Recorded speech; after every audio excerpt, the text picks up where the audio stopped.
All right, happy Tuesday, everyone. Good to be here. Penguins Airlines, yeah, I mean, a little bit, usually my goal is to start the starting soon, 10 minutes beforehand, to give people a reminder, to get the little message, to say, oh, whoops, maybe I forgot about it. I got some time to get myself together, to get on in there. But I usually am behind myself, so I usually don't start it right at 6:50, but pretty good. What's up, VA? How are you doing today? What's up? I am Frost. Welcome. I'm glad you're excited about today. Today's gonna be pretty fun. What's up, Sully? Good to see you. What's up, Captain Pistrotomy? Welcome. Is this a beginner decoded series? Yes, this is the apprentice level of decoded, so it is the beginner series here. Waves enthusiastically. Absolutely. I'm waving right back at you. Good to see you. What's up, White Wolf? Good to see you. What's up, Bafin? How you doing? Or Bafanglione. I did my best there. How are you doing? I like the name. What's up, Brendan JC? Good to see you. Bence, how are you doing? Let's see who else we got. Aban, how are you doing today? Hope everyone's good. Terrace Dev, hello from Brazil. Again, hello from Baltimore. It's good to be speaking with you. What's up, Spring Guts? How you doing? I don't know how. Oh, Leo. There we go. Leo 69. I'm glad that was in there. So the problem was, one, I could not read the characters. I believe that's called kanji, I guess. Maybe, I don't know. I don't know if I'm right or not. But it's also dark blue on my screen on a black background, so I couldn't see it. But now I can see it. Hello. I hope you're doing well. What's up, Hellfire? Good to see you. I'm doing good. I can't complain at all. A little tired. I didn't get a ton of sleep. I had to stay up a little bit late doing some work. I gotta make some money for the family, gotta do what I gotta do. This is the entrepreneurship life. But let me tell you guys this. So people have asked me about my entrepreneurship journey and stuff. Yes, okay, cool. I had to stay up late, not a big deal. I already told y'all I'm a night owl. It's easy for me to stay up late. I don't need a ton of sleep. But I'm also watching movies. I watched It 1 and It 2 while I was doing my work, so it ain't no big deal. I had somebody reach out to me and was like, I understand the grind, and I'm praying for you and stuff. And I was like, well, I appreciate the love. I definitely do. But I'm not in a sad place at all. I love watching movies. So it ain't no big deal. I can still get done while I'm watching movies. And so I'll probably have a couple more days this week where I'm up pretty late, but we're having a good time. Definitely kanji. No idea what it says. There we go. So, I know some things. I'm a little bit cultured, I'm getting there. So I cannot watch movies in code. I agree with you. I cannot watch movies in code at the same time. I was not coding. I was putting together, putting a bunch of thoughts down on paper to get some stuff together for some deliverables that I have. But yeah, I agree. For coding, I can't. I need to full on think. Music is really good for me though. I constantly need to listen to some sounds. But yeah, I'm working on delivering some curriculum for someone for something very specific. So, it's pretty cool. I'm excited about it. Thank you. You didn't scare me that time. What's my playlist? So I have way too many playlists in my Spotify. But I do like to end up listening to. I usually just go on Spotify or YouTube Music or YouTube and search for lo-fi something, just for listening in the background. I don't love to listen. If I have to code, I don't like the music to have words in it. It really throws me off all the time. I can't listen to music that I really like. But I'm into all kinds of music. I'm in the hip hop, I'm in the R&B, I'm in the rock, I'm in the metal. I don't know if you all knew, I play guitar, or I played guitar. I still play guitar, but I don't have a guitar currently. I got some videos up on YouTube. I'm into all kinds of stuff. The only thing I'm really not, I see EDM's the only thing that I'm not really into. But I listen to jazz, I listen to all kinds of stuff. So I need it to be instrumental. And it can be as hardcore or as soft and comforting as, it all works for me, but it needs to have no words. But yeah, I don't know what it is. So there's an EDM Stream Beats playlist. There's something about EDM I just can't do. But some of my favorite artists, they're all over the place. I love Outkast. I love Buckethead. Buckethead is probably my favorite artist of all time. Like I said, I got really deep into guitar for a long time. Check out Buckethead. Weird guy, but really good music. I really do love instrumental music as well. I love a lot of hip hop. I love a lot of stuff. Music is just the best. Music gets you through your day. Is usually pretty fun. So tonight we have a lot going on tonight, but we should have time to get through all of it. I think we have just the right amount of concepts tonight, whereas Pipelines is usually going to be a little bit jam-packed just because the amount of stuff that we have to do in there. Decoded, I think, is usually going to feel pretty good. We're going to get time to spend on really kind of understanding what we're doing and going through examples and figuring some stuff out. So tonight is going to be the first time that we are really writing some code, and so it should be pretty fun. We're going to write it in Go and Python tonight, and so it should be pretty exciting. First off, Mr. Vape Juice Jordan, thank you so much. Perfect timing for the raid. Welcome. Come on in, everybody. I'm going to give everyone about 30 seconds to get past the ads, because you know those people aren't coming as subscribers to the channel, so they don't get to miss those ads. But I'll give them a second so I can say hello, because I don't see all the raid stuff here. But first off, if anyone doesn't know, Vape Juice Jordan is an amazing streamer here on this platform. Usually doing building all kinds of cool things. I think he's still currently building a platform called Whole Nudes, which is an OnlyFans alternative. It's pretty dope. He's building it live. I'm assuming you're still doing that, but yeah, it's pretty dope. Definitely check him out. I'm gonna give him a shout out right now. Vape Juice Jordan. And this is perfect because, again, if you want to learn how to code, if you want to immerse yourself into building applications, he builds apps all the time. He builds sites, he builds apps. You can kind of go through that process with him and kind of understand what's going on. So it's yeah, he's making a Twitter clone in React. That's even cooler.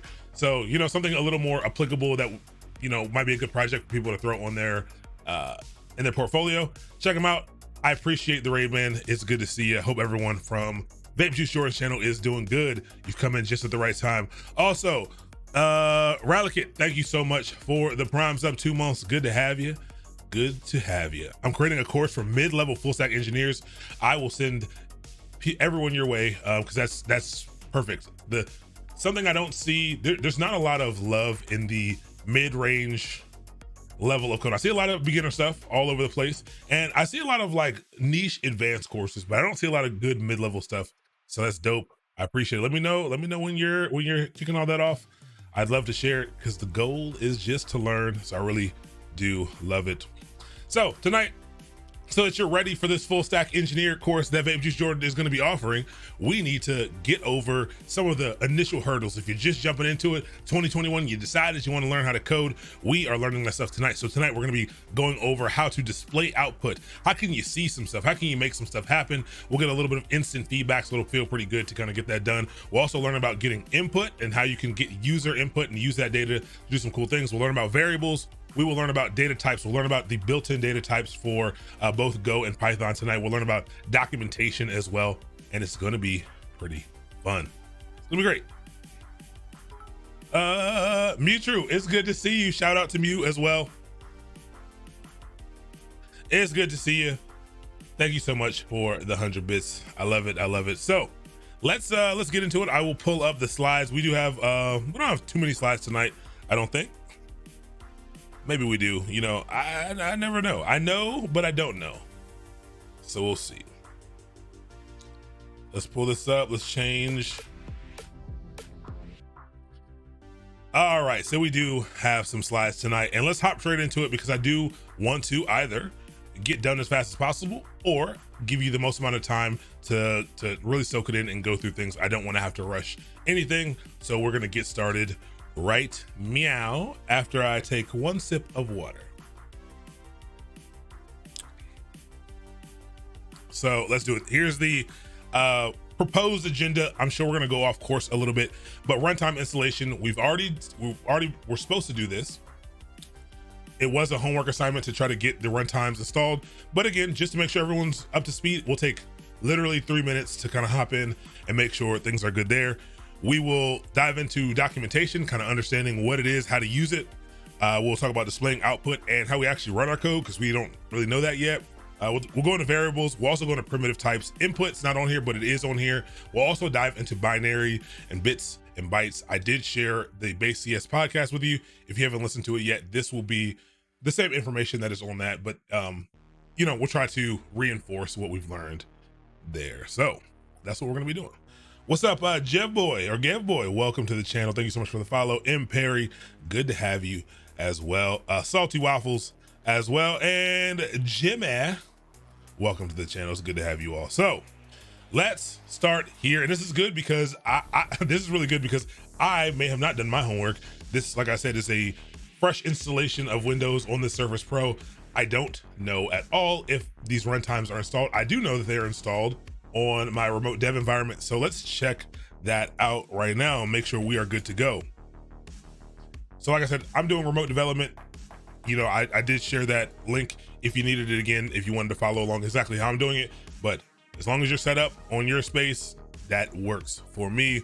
I'm gonna hop into deCoded sandbox really quick, make sure we're good to go. I don't know what my password is, to be 100% honest, but you know, we'll figure it out. It should be fine.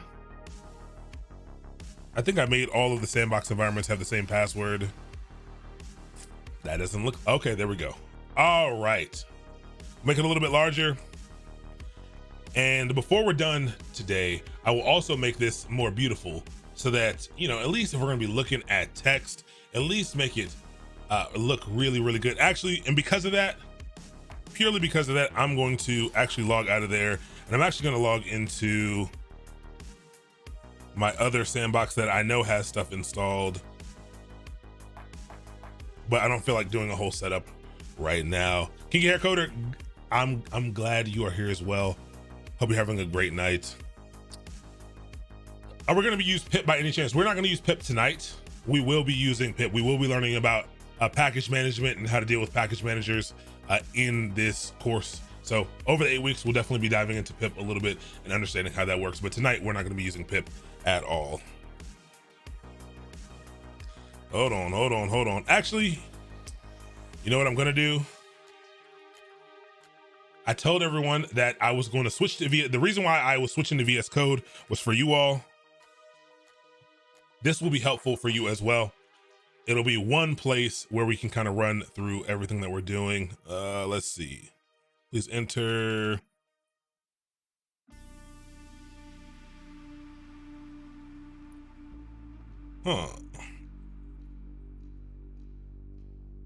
Let me get logged in. Come on.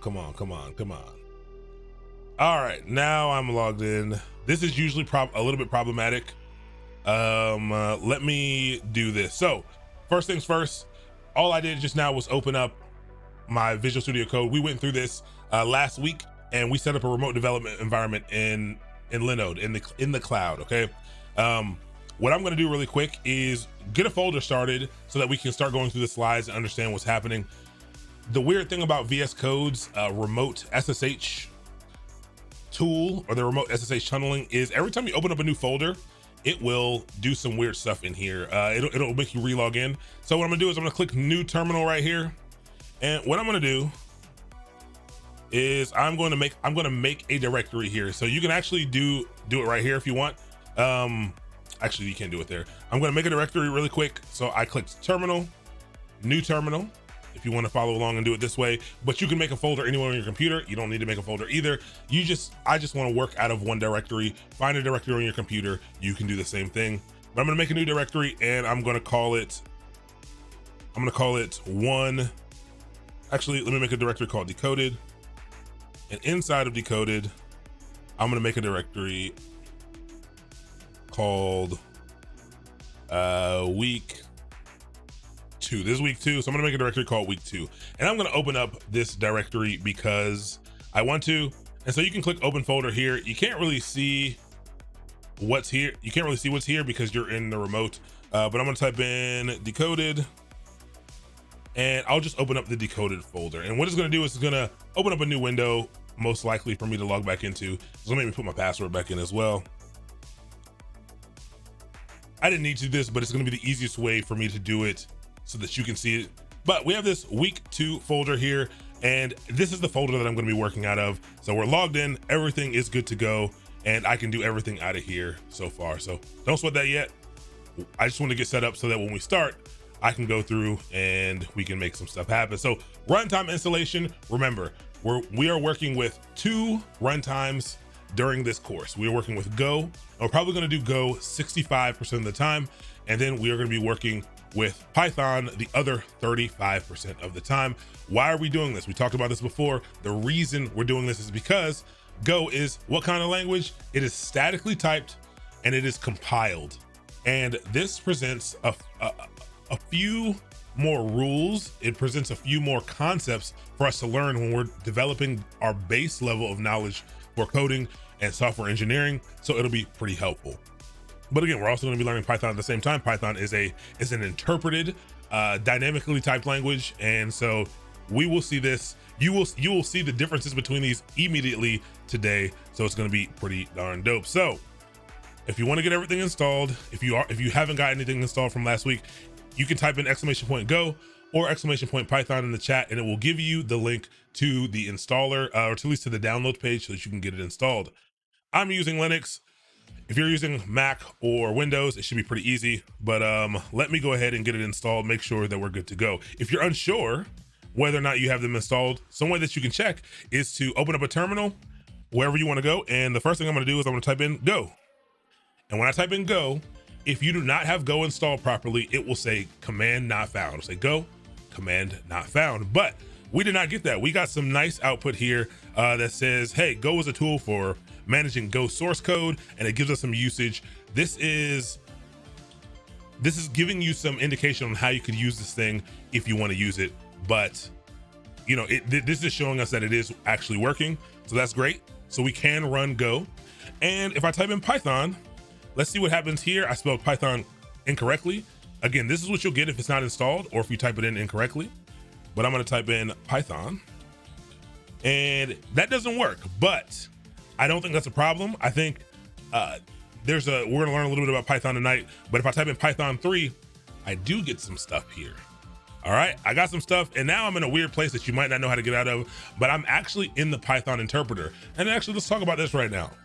Remember, we said one language is compiled, which means it has to do the translation from source code, which is the human readable code that you write, and it's got to convert it into machine readable code, and it's got to do that before it runs. All right, that's Go. Go has to do that. But Python, on the other hand, is interpreted, and it has an interpreter which takes in our code, and it can take it in line by line and translate that to what the computer wants to read. And so when you type in Python 3 or Python, if you're on a Mac, you can probably just type in either one. Python 3 is what you're going to want to use. Python 2 and 3 are a pretty big split. They're pretty different.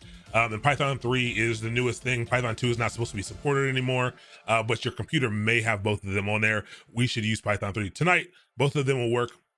But Python 3 is what, if Python doesn't work and you believe you have it installed, try typing in Python 3, and it should drop you into this. And you'll see these little arrows. We are in the Python interpreter. So now instead of entering Linux commands in, I can enter actual Python code, and it will interpret this code for me. And so if I do something like print, hello everyone, it prints it out to the screen. And this is actually Python code, and we're gonna learn that in a second. But if you wanna get out of this, you simply hit Control D, and it'll drop you out of that. I think you can hit Control C twice, or maybe type the word quit if you wanna get out of it, but hit Control D, and you should be good to go. What's up, Ready Eddie? How are you doing today? Good to have you here. What's up, Freestyling Gamer? It's good to have you as well. Actuati Codev, welcome as well. Wanjo Pay, welcome. Hunter 20 Dev, welcome to the channel. All right, so our runtimes are installed. If you wanted to install them and you were doing Linux and you don't have them installed yet, you could probably, Python's probably already installed, I'm pretty sure. If you're on Windows, you can do this, just the installer, you can click on it. But I could have done apt install go, would have installed go here. It's not gonna give me the latest version. We don't need the latest version. Oh, actually, yeah, you need to do an update first. I assumed that was already updated. But if you do an apt, a sudo, well, no, we're already root. If you do an apt update, you gotta run that once. This is gonna, so this is back to the Linux, the little bit of Linux that we learned. An update on a Linux machine like this is taking the package manager we have here, and it's updating all the mirrors, all the places where it knows where to grab software from, and it's finding out what it has available. It's updating its databases to know what it has available. And then once it does that, we can go grab these things if we don't already have them, but not a big deal. There's a Go, if you click on the Go installation docs, it will tell you how to install it. If I type in Go here and I grab this, there, whatever your operating system is, it will tell you how to install it. So you can use that if you need to. And I already have Go installed, but if I type this in, oh, maybe it's like Golang.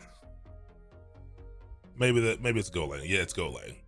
but we should be good to go there. If not, and if you're having trouble doing this right now, don't sweat it. If you're having trouble, simply go to play.golang.org. Is this the Go Playground? Yes, play.golang.org. Yes, if you're on a Mac, you can absolutely use Homebrew for Go and Python. It's completely okay. It will set it up perfectly for you. But this is another place online where you can just enter in the code that we are entering in. It gives you a nice editor already. You don't get some cool color coding or anything like that, but it does work for what we need to do. You could actually use it for the entire course, the entire beginner course, but yeah. It does not have an external package manager, but yes, it does have a package manager. What's up, Isaiah Creative? One, it's good to see you. Second, yeah, it does. GoMod is a package manager for Go, but it's a little bit different, but yeah. Go, some of the ethos of Go is to basically only give you the tools that you need inside of the standard library. And so they did their best for a long time to avoid creating this big system of libraries and dependencies. But as any language grows, this is, it's inevitably going to happen. All right, so now that we're installed, now that we're ready to go, let's start talking about the cool stuff that we need to talk about this evening. Runtimes are installed. Documentation, the most boring yet the most important thing that we need to talk about and to understand. Documentation, and I said this for all the people who are following in pipelines, and we got to the Linux stuff, and I showed you man pages. Those man pages are technical documentation. They're documentation on how to use this tool. Remember, I said this was an intermediate concept for you to understand. The same thing is true here to me. I'm throwing this out here. Some people are going to be fine looking at documentation, and your brain is going to understand how to read these things and how to use these things. The more and more you look at them, the better you'll get at understanding them and parsing them. But technical documentation is not written for, it's not really written for newcomers. It is written for people who know how to look at technical documentation, and that is one of the unfortunate pieces of it. But all technical documentation is, all language documentation is, language specs, they're manuals that we can reference to learn what we can do with the programming language and how we can do it.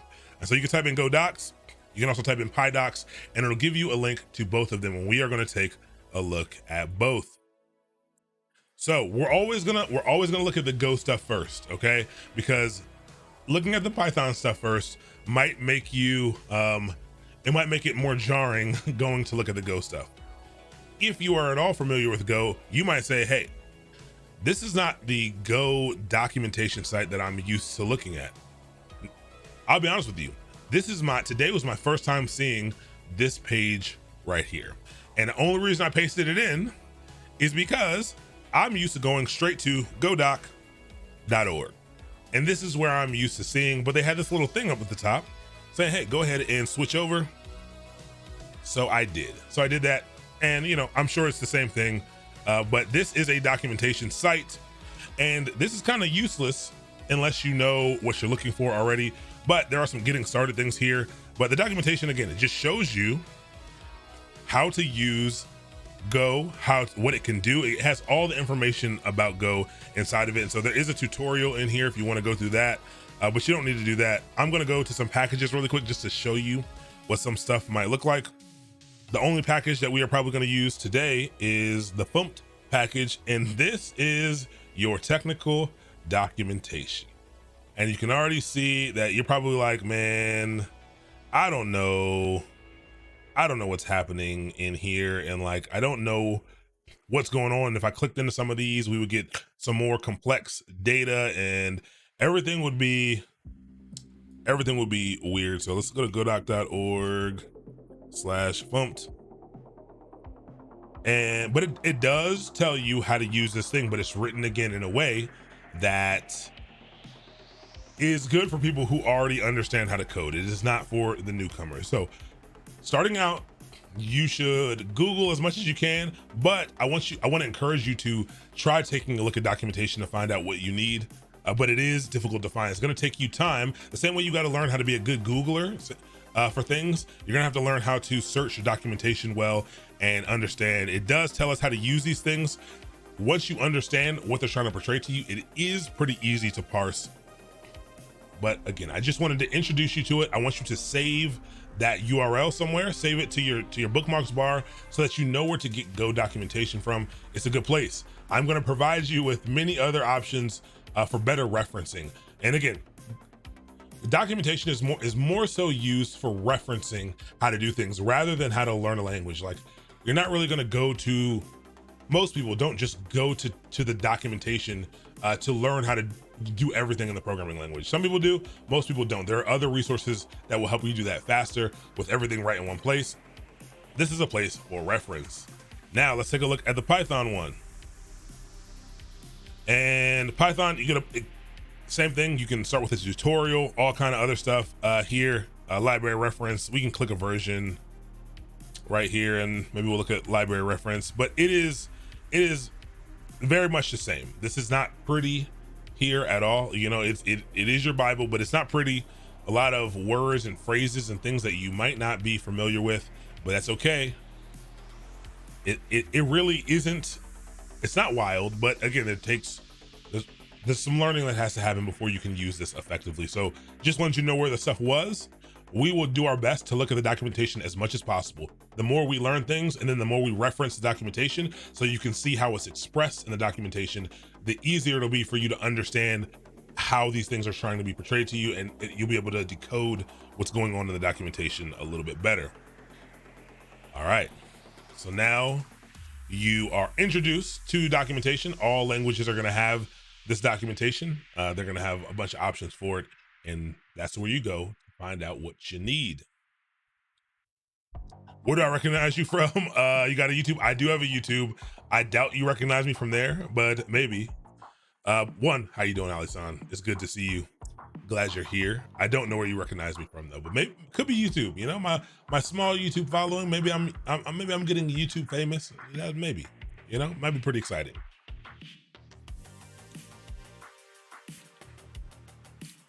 Good evening, morning. Okay, you know, I always forget that people. It's evening here. It is 7:27 p.m. where I am, and so good morning, yeah, to anyone where it's morning. That's pretty wild. Could be. I could be popping up on YouTube. Freestyling Gamer, thank you so much for the Twitch Prime sub. Perfect. I appreciate it. Thank you so much for the follow. I do appreciate it. We do some fun stuff here. I think we do some fun stuff here. Glad you came through. Glad you're able to find me here. What's up, Vanguard? All right, so that was technical documentation. We will look at documentation constantly. This is something that it is a skill that you have to gain. To me, I think it's a skill you have to learn, and we're gonna practice learning that thing. So now let's write some code. We're finally at the point where we're gonna learn how to write actual code and run that code. So displaying output and running code. Let's do this. So how do you display output? What are we talking about when we say display output? Programming languages provide tools to print information to standard output. So we learned about different GUIs. We learned about different graphical user interfaces, all right? So normally when you are clicking around, you can see things pop up in Windows, great. But when you're in the terminal, there are some concepts that you need to be familiar with. One is when you are typing stuff in and you are hitting enter, you are sending things into what's called standard input, all right? And then what's fed back out to you, the things that you can see on the command line, the text that is fed back out to you on the command line is called standard out.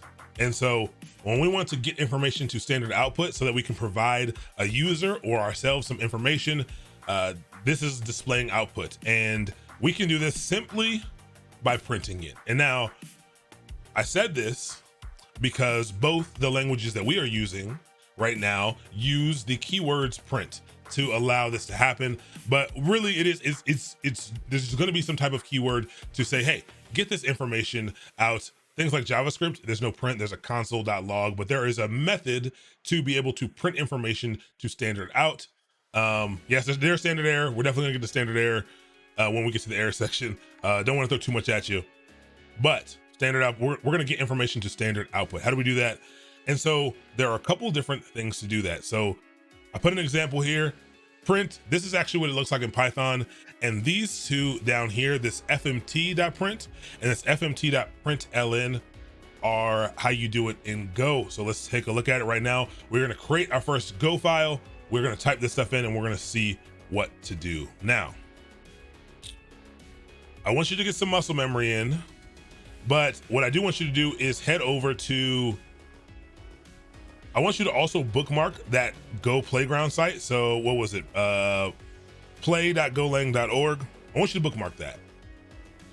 And the reason why I want you to bookmark it is because I want you to take a look at what's on this page already. There is a stub code for you already. Stub code, subtext is just code that is there to kind of get you set up, get you started. Usually you have to fill it in, but this is a complete application as written right here. But this outlines the basic structure of a Go application. It's giving you exactly what's needed. And so you can copy that if it makes it a little bit easier when you're first starting and you want to get up and running, but I'll show you how to do this. So if you are in VS Code, because that is what most of you are probably using, in your text editor, go ahead and create a new file for yourself. So you're gonna click the little button right here that says new file, or you're gonna go to File, New File, your choice. I'm gonna create a new file with this button. I usually would do it from the command line. All right, and we are gonna type in the first thing. Let's type in output. You can call it whatever you want. You literally can call it whatever you want. And we're gonna give it the file extension Go. All right, and then I hit enter. Take a look at how VS Code, it gave me a little Go icon right here. This is why text editors are really good for writing code. It knows what I wanna do. It knows what I'm doing. It says, hey, I recognize that this is a Go file, and now I'm ready to go. I understand what I can do with it. I haven't installed anything, haven't done anything extra. It's asking me if I would like to install the recommended extensions for Go. You can click that button if you want.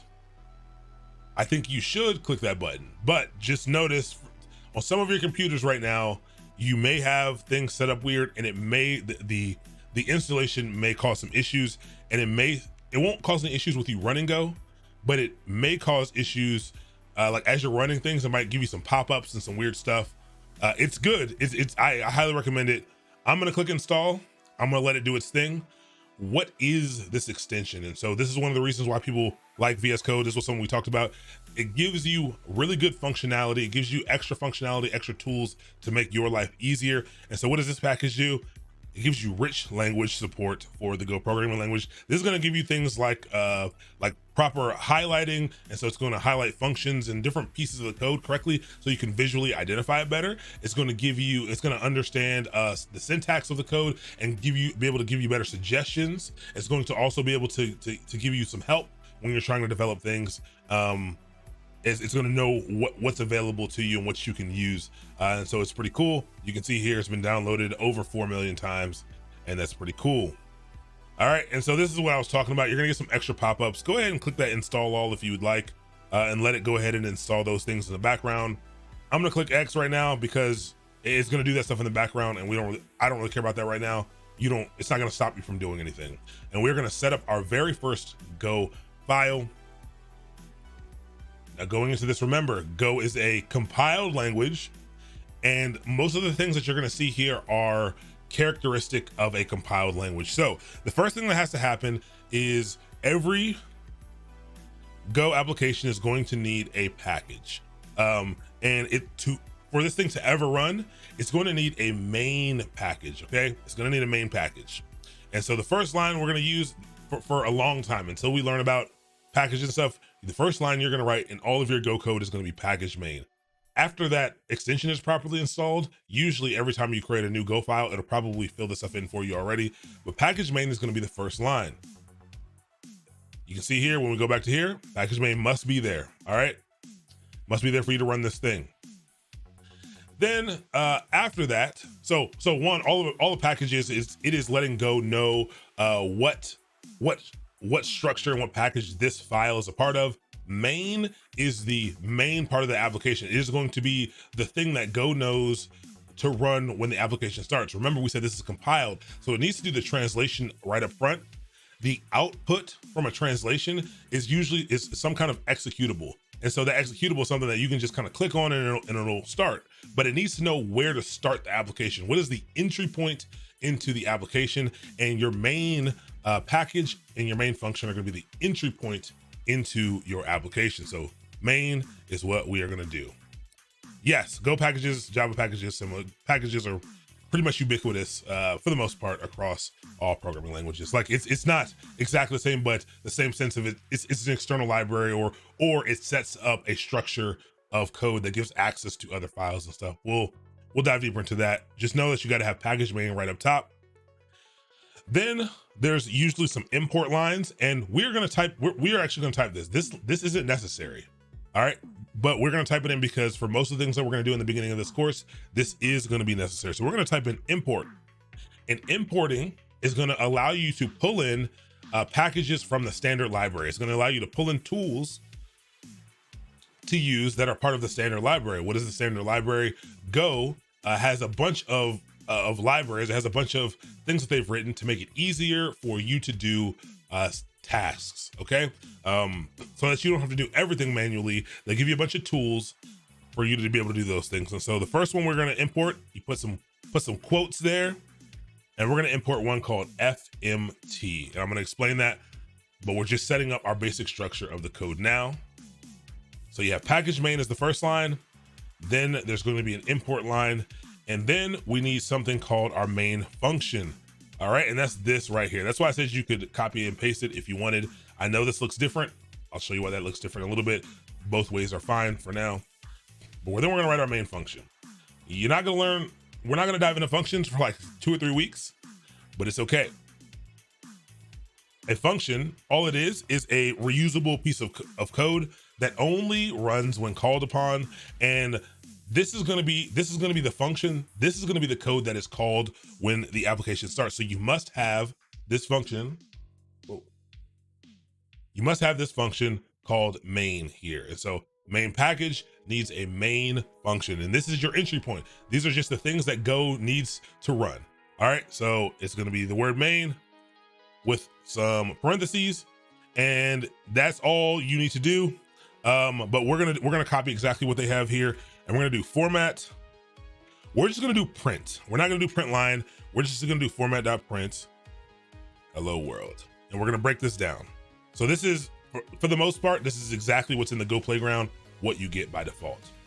Why do we declare a package name? We declare a package name because we must tell Go, because it's a compiled language, when the compiler takes over, we need to indicate to Go that this is the main package. This is where the application should start at. So that is why we declare a package name here. A package name must be declared. Yes, we're gonna go with that right now. Package name must be declared for this application to run at all. All right, so this is the main setup of Go. You don't really need this. You don't really need the import or this part, but the main things you need are a package main and a function main. And other compiled languages are like this as well, okay?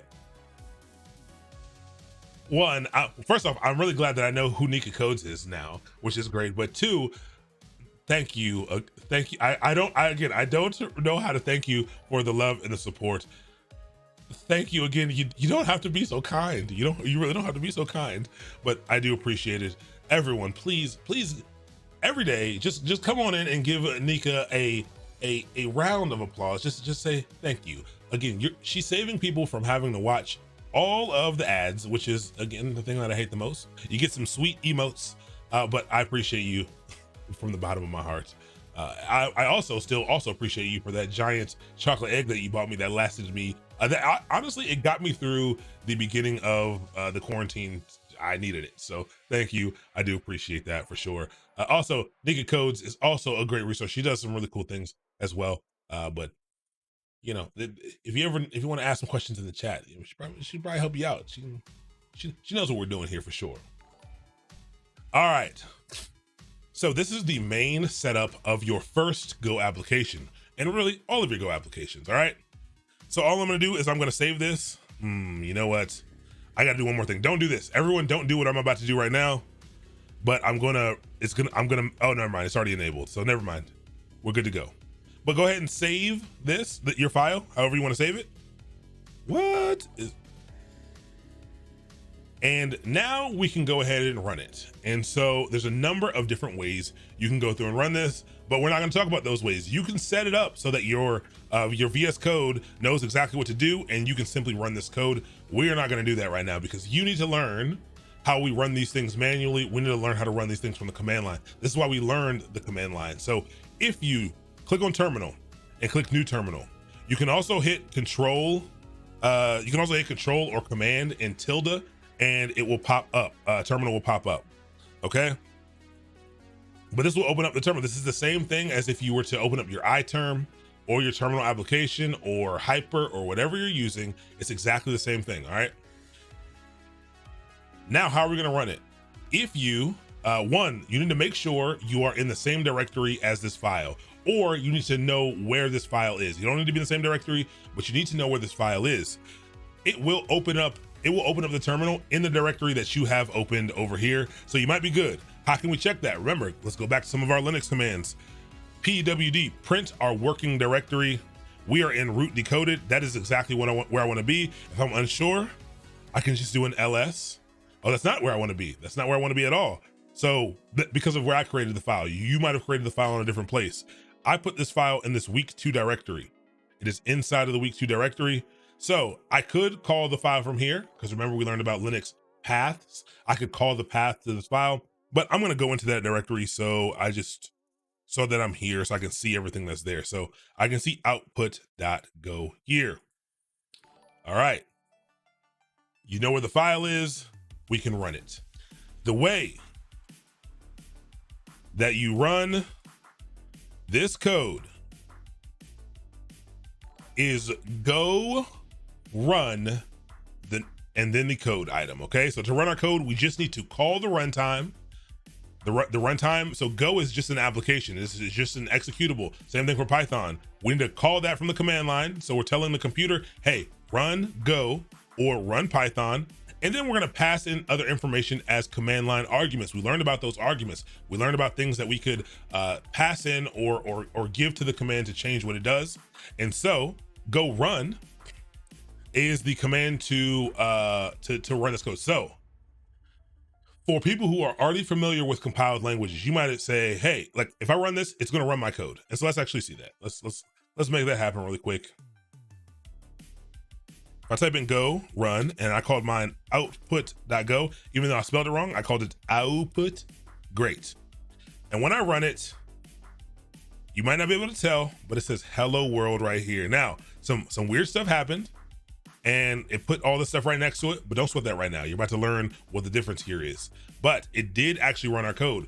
You might say, hey, I thought we had to compile our code first, all this other stuff. Yes, this is true. When you are typing in go run is actually doing some fancy stuff in the background, and it actually is it's pre-compiling our code off into a temporary directory, and then it is immediately running the code right after. So all compiled languages don't have something cool like this to be able to quickly run your code. We might have to build it instead, and so I can show you what a build looks like once we get a little bit farther. But yeah, it did spit that out, and we are good to go. So our application did run. Everything is good to go. So let's take a look at what happened. Let's have an understanding of what happened. I'm going to clear the screen, and I'm going to run that command again. I need to rename this file, and it spit this out. And then it dropped us back into our command prompt, which was root at localhost. Okay, really interesting. So what happened here is print.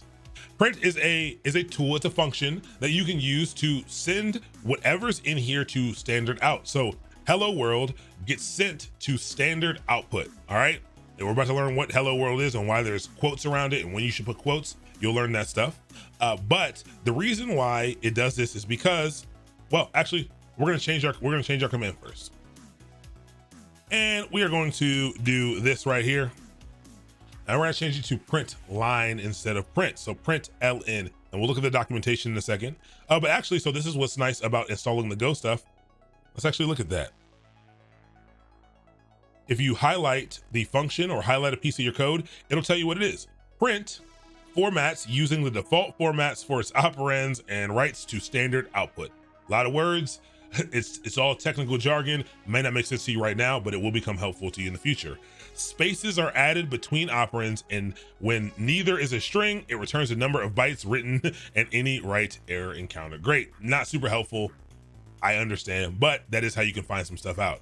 But if we type in print ln, this is another one. And it actually is telling us the usage. If you're unsure how to use something, it's actually telling us how to use it up here. I know it doesn't make any sense. We will learn about that. But this one does the same thing. But notice in the second line, it says spaces are always added between operands and a new line is appended. Okay, so this is something that's really nice. If I run it again, it prints out by itself and then a new line is inserted. So my output is different. It changed. It's because a new line, because this function is different, a new line is added after it does the work. It spits this out and new line is added.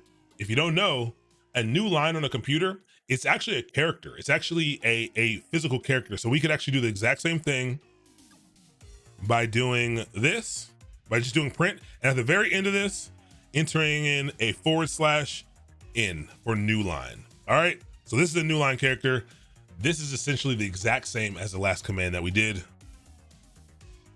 So you have some options here, and now you can already start to see why programming can be frustrating, because there are lots of different ways to solve your problem. Okay, there are a whole bunch of different ways to solve your problem. Oh yes, I installed the Go extension.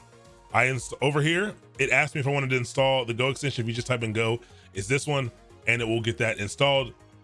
If it's not giving you anything, maybe restart the VS Code. I don't know. It's not always that, but yeah. What's %0a? Yeah, it's exactly what it looks like. All right, the tooltips are not coming up. I don't know. So again, I'm new to VS Code. I'm a Vim person, to be honest with you. I don't know why it's not showing up on your end, to be 100% honest. So yeah, people who are good at VS Code, please help people out, because I'm giving you what I got. I'm equally as new to VS Code, to be honest with you all. You know, I like it though. It's nice. I don't like these default colors. We're definitely gonna make this look much fancier pretty soon. But we've written our first application. This is an application. It's code. It's ready to go. Now, remember when I said, hey, Python's installed on my computer, and I dropped into the interpreter and I typed in print and I typed in hello world and it just printed it out. See how much easier that was? I can even do it from right here. I can go right here and I can type in print hello world. So this is Python now, and it prints that out. This is the code in Python. This is all the code that's necessary to print something out. So I'm going to open up a Python file, and we're going to do the same exact thing in Python, so that we can we want to be able to see the difference here. So what I'm going to do is I'm going to open up a new file over here. I'm going to click the plus. I'm going to click output. I'm going to spell it right this time. And I'm gonna type in output.py. So py is the extension for Python. All right, so Go, the extension for the files is .go, and for Python, it is .py. And we get the same kind of thing here. It says, hey, do you wanna go ahead and install the Python extension? I'll click install, all good, not a big deal. And I'll let that do this. I'll wait till it's done.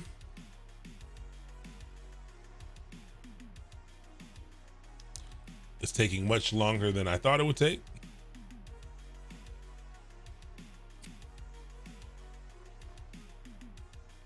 All right, so now this is installed. So what I'm gonna do really quick, if you ever want to open up two files side by side, you can do, you can do split up, down, left, right. So if I do split right, it'll put it over here, and I can have both files side by side if I wanna have both files side by side. Oh, you okay? I just want to make sure you're all right. You got both files side by side. There's also a button. There's also a button right here to do it as well. It will split the editor side by side if you want to have two different things. So we can use this as reference over here, our Go code. But for Python, all we got to do is type in print, and then inside of the parentheses, do the same thing. So hello world. All right, exclamation points. And this is our code. Now, notice now for Python, it even gave us a little run icon up here in the corner. All right. So it'll do that for some runtimes when it understands how it's set up, and you can click that. If it's set up automatically, you can click that to run the code if you want. And I'll show you, I'll click it and check that out. It ran output.py. I didn't have to do anything else. And it printed out hello world. But if I want to actually run it myself, I'll type in Python 3. Oh, actually, I'm in the wrong directory. Type in Python 3. Output.py, and we get hello world, and you can see it automatically inserts a new line for us, but we're all good. It's sort of working now, but I'm getting errors. Yeah, so I'm interested to know what errors you are getting. Maybe paste them in the Discord. I'll be interested to see what errors you're getting, because compiled languages are sometimes hard to work with. Definitely save the file. That's pretty important. That's something people miss all the time. There's a way to autosave files somewhere in here, but I don't know where that is. So look at the difference here between what's on the left and what's on the right. What's on the right is a compiled programming language, and again, it has a few more rules to get it to do the same thing as what we did on the left. We have a lot more code. We have 7 lines of code here, or well, sure, 7 lines of code. It's not really 7 lines of code, but 7 lines of code versus a single line of code over here in Python. And this is the reason why people don't like to people like to start with Python, or people like people enjoy interpreted languages so much more because it's generally like this. Expected package dot found in the file. So there's likely either you likely either didn't save it, or you may not have closed the code. So you got to make sure you have a open curly brace and a closing curly brace. All right. And so again, if you're confused, you can go to, if you're unsure of what's wrong with your code, you can go over here as well to play.golang.org, and you can take a look at the difference between your code and here, or you can copy and paste it if you want, right on in there, and it should work just fine. But yeah, package dot means you might not have, did you type in package main? Package, oh, no. Expected oh yeah, you got to make sure you put this package line at the top. Make sure you do have that package line at the top. It seems like it's saying expected, but it's also seems like it would be it kind of seems like you didn't save it, but I don't know. All right, so we hopped in, and this is certainly the most, getting started up front is always the most jarring experience. Okay. Seeing all the curly braces, seeing all of the parentheses, it can be very daunting. It can be very confusing. That is why right now, yes, look at those things, try to understand the basics of these things, but we are focused tonight on the conceptually what we're learning, the concepts of what we're learning. Just now, we learned how to print code to standard output. We learned how to display output to the command line, okay? And we use a print function to be able to do that. More so than you memorizing where these commas go and these, all the extra characters, it can be pretty confusing. All right, syntax error, unexpected end of file. So yeah, we got a little farther. First off, Amame, notice how you got a different error than you got before. It sounds like now you need to make sure you have a closing bracket. It's saying, hey, I got to where I thought the end of the file was, but I don't see a closing bracket. So if I remove this, if I remove it and I ran the same thing, I might get the same thing you got. If I run go, run, and this is what you got. See, I created the same error that you got. And just make sure you have a closing brace at the very end. So errors, they are scary, but they are pretty descriptive, and you learn how to, they're pretty helpful in teaching you what to do next. Do you have 2 brackets? You might have 2 brackets. And you might have them, you got to make sure you have them in the right place as well. So make sure it's the last line of the file. Make sure you have 1 opening one. Make sure you have 1 closing one. Also, make sure for your parentheses that you open and closed all your parentheses. All of the characters need to be open and closed. But yeah, or you can paste it in the chat. Feel free to paste it in the chat. It It won't format well, but we'll be able to figure it out right now.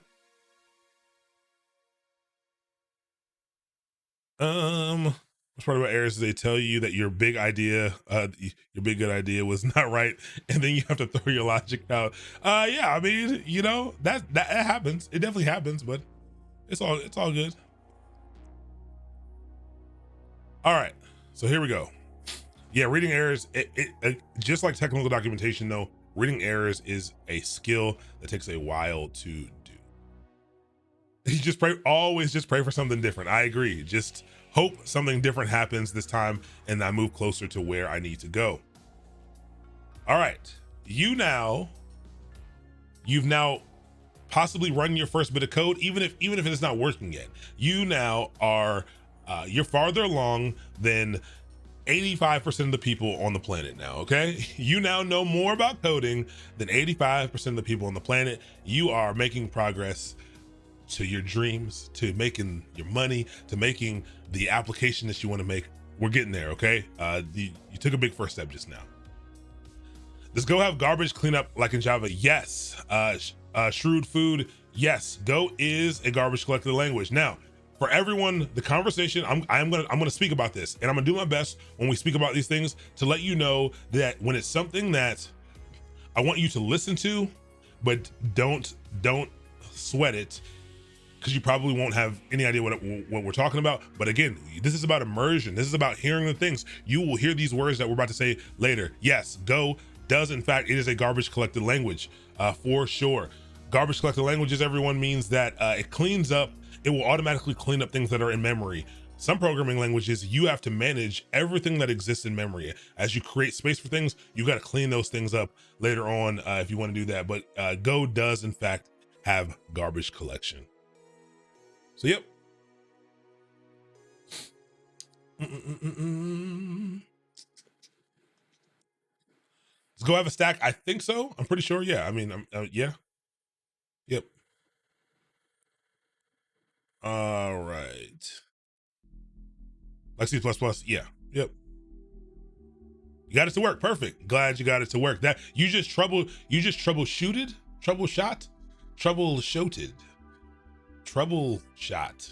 Has to be it. It's got to be troubleshot, right? Feels like it's got to be troubleshot. You troubleshot your first application and you did it successfully. I love that you were able to ask questions, that you weren't afraid to ask what was going on. Thanks also everyone for hopping in and wanting to help. Say, I love that. This is great. Troubleshot. Yes, it might be troubleshot. I love it. What's up, Laylee? Watching someone write a pain while debugging. Yeah. Troubleshot. I like troubleshotted as well. Though, yes, that's what these are the terms that we will now use. Troubleshot and troubleshotted are the official terms for when you have successfully or unsuccessfully performed the act of troubleshooting on your application. I love it. We did it. We figured something out. Okay. All right. So we ran our first application. We learned how to display output a little bit. So printing is how you do it. Now that you know how to display output, and now that you know that in Python it's print, and in Golang it's that format.print or print line. You know, I'm probably not going to memorize all that, but now you know if you were to go to another language and you were like, hey, how do I get it to say something to the standard out? You would know how to, you know, Google display. How do I display output? How do I print something in Ruby? How do I print something in JavaScript? And now you can use that to be able to translate your knowledge into something else. Now we're going to learn about variables. Okay, variables are one of the most important things that you need to know. It's all important, but you will use variables all the time. You will use variables nonstop. It's something you always do. It is a fairly simple concept, but it takes time to do over and over again. It's going to be very simple when I show it to you in Python, but it's going to confuse you, I think, when I show it to you in Go right now. But that's why we're learning Go, because there are some concepts that you need to learn. All right. Good night. Thank you for the content. Seeing the VOD where you told me to thank. Oh, for gifting you sub. Oh, yeah. Yep, absolutely.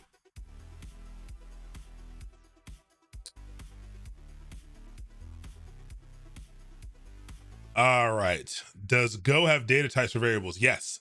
Good question. So we are going to learn about data types tonight. it's always very interesting teaching people these things right up front, because it's like, all right, do I teach you data types before I teach you variables? Do I teach you variables before I teach you data type? Like, what, like the order for some of the stuff? We're gonna have to go kind of around.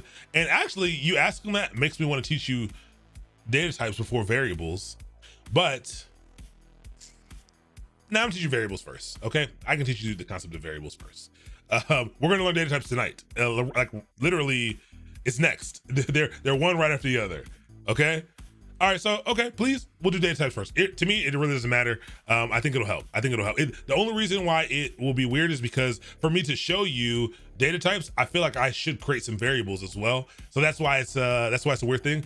So you know what? How about we go through both of the slides for both, and then we go through and we make them. So we'll try that. What's up, Kenrick? How are you doing? Good to see you. Thank you so much for the Twitch Prime sub. You came on in, you said hello, and then you showed love. Congratulations on no more ads. I thank you so much for the love and the appreciation and the support. So let's talk about them first, talk about them both, and then we'll dive into it. So variables, okay? Variables are used to store information to be referenced and manipulated in a computer program, okay? So now you should be thinking they're a reference, okay? They also provide a way for labeling data in a descriptive name so our programs can be understood more clearly by the reader and ourselves. Okay, a lot of stuff there. You might label data. What are you talking about? This picture on the right, I think, profoundly shows you what a variable is. It gives you a visual representation of what it is. All right, a variable. What does the word variable mean? First off, a variable means something that changes. It means something that can change. So that's the first thing. Variables, they can change. And so what it is a reference. So what we have over here is we have a box that has name on it. In this instance, in this image, name is the variable. It is the thing that can change, okay? So the word name won't change. The label name won't change, but the value that it references can change. So right now, Maria is going in the box. This is now we have a variable. The variable is called name. The label is name, but whenever we see name, the value that's inside it is Maria. So as we move through our application, we can store a name inside of this variable name, and it can be different things at different times. First, maybe we have name up at the top, and when we look at it, it is Maria. And then maybe later on in the application, we change name to Johnny.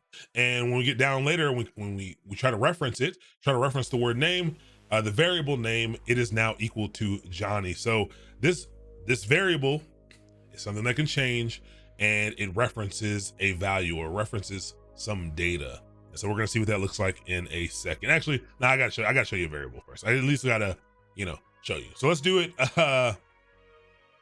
Let's do it in Go first. So I'm gonna put a little comment here.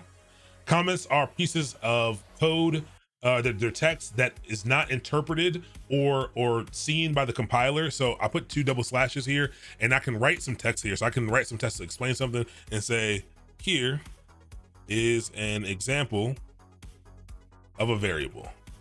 Okay, this code is ignored by the compiler. This line of text is ignored because we have these double slashes here. I'll show you how to do a comment in Python as well, but let's create a variable exactly how we just saw it. A variable called name, we can set equal to Maria. All right, this is one way to set a variable.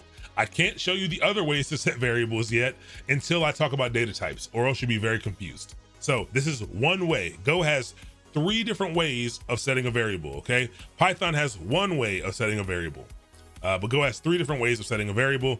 This is probably the most common way. So this is called walrus notation. This is a good name for it, but it is whatever you want the variable to be called, a colon, an equals, and then whatever you want the reference to be, the value of it to be. So right now, if we were to look at name would be Maria. It will print out Maria. So the way we can see that is, I'm going to set a variable called name, and I'm going to print it out. So we're going to print out the value of name. And so let's see what that looks like really quick. So I save my file. We're going to run the exact same file. So go run, not output.py. I spelled that completely wrong. And when I run it, no. All right, let's run this. And when I run this, take a look at that. I'm printing name, but when I print name, it's printing out Maria. It is printing out the value of a variable. Let me show you how it can change. Later on, I can say name now equals Aaron. And I can print this out again.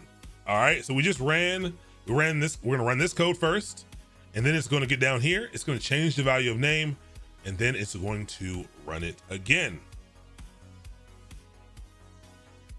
All right, so the first time it gets to here, and the name is Maria. Now we change the value to Aaron, and now it says Aaron. So there's like 5 different concepts for me to dive into right now, because you're probably looking at it, and if you are astute, you might be saying, hey, I see a walrus up top, but I do not see a walrus on the bottom. And you would be correct. They are different. I cannot actually put a walrus on the bottom. All right. And let me talk to you about what is happening here. And again, this is why you get the roundabout way of, like, it would help if you knew about data types first, because I will be able to explain some of the concepts to you first. But good question. Okay, so it actually fails if I do this. All right, here's what happens when you are using a variable. There are 2 pieces to a variable. Usually there are 2 pieces to a variable. There is the creation of the variable. All right. This is called declaring a variable. The first thing you can do, you can declare a variable. All right. Then the other thing that you can do with the variable is, when you declare a variable, it doesn't have a value. It's saying, hey, computer, I want you to save some space for me to fill in some data for the variable Aaron, or for the variable name, but I don't have a value for it yet. Then when you want to use it, you can assign a value to it. So you can declare a variable first, and then you can assign a value to a variable. And so that can be done in 2 lines or 1 line. When I'm doing it here, when you see it here, it's happening in 1 line. It's 2 different things happening in 1 line. This can only happen 1 time. Okay. So really, what you're about to learn is the way that you would set up space for a variable will be something like this. Saying, hey computer, I want to use a variable called name. And then after I created it, I would set it to a value like this. Really, in Go, it looks like this, but that's why I didn't want to confuse you yet.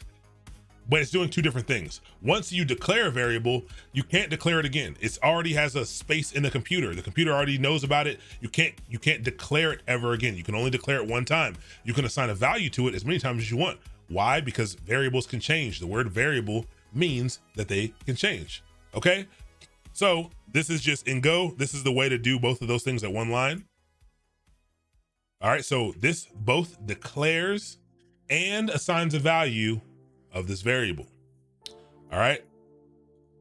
And so this will work. Now in Python, how do you do it? Python, good old Python. All you got to do is say name equals Maria. All right. Now Python, I don't think in Python you can declare an empty variable without, like, you have to both instantiate it or declare it and give it a value. I'm pretty sure in Python.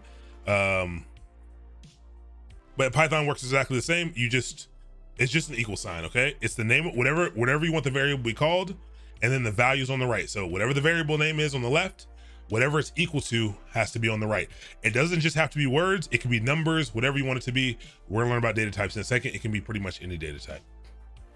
Is that const versus let? No, nasty. That is not const versus let. We're gonna learn about constants later. Let is how you set up variables in JavaScript. Constants are a different thing. They're like variables. They're very similar to variables, but they are not the same thing. Wait, so Go will print name, both name variables. Yes, so this is all one application. Yep, it'll print. It's gonna run this first, and it's gonna go kind of line by line, and then it's gonna get down here, and it's going to change the name of name. So both places we're calling name, but the value of it has changed in between. It is changed. Do you use different methods of declaring variables in your typical workflow in Go, or do you typically stick with the Walsh notation? Good question. I end up having to use different ones depending on what I'm doing.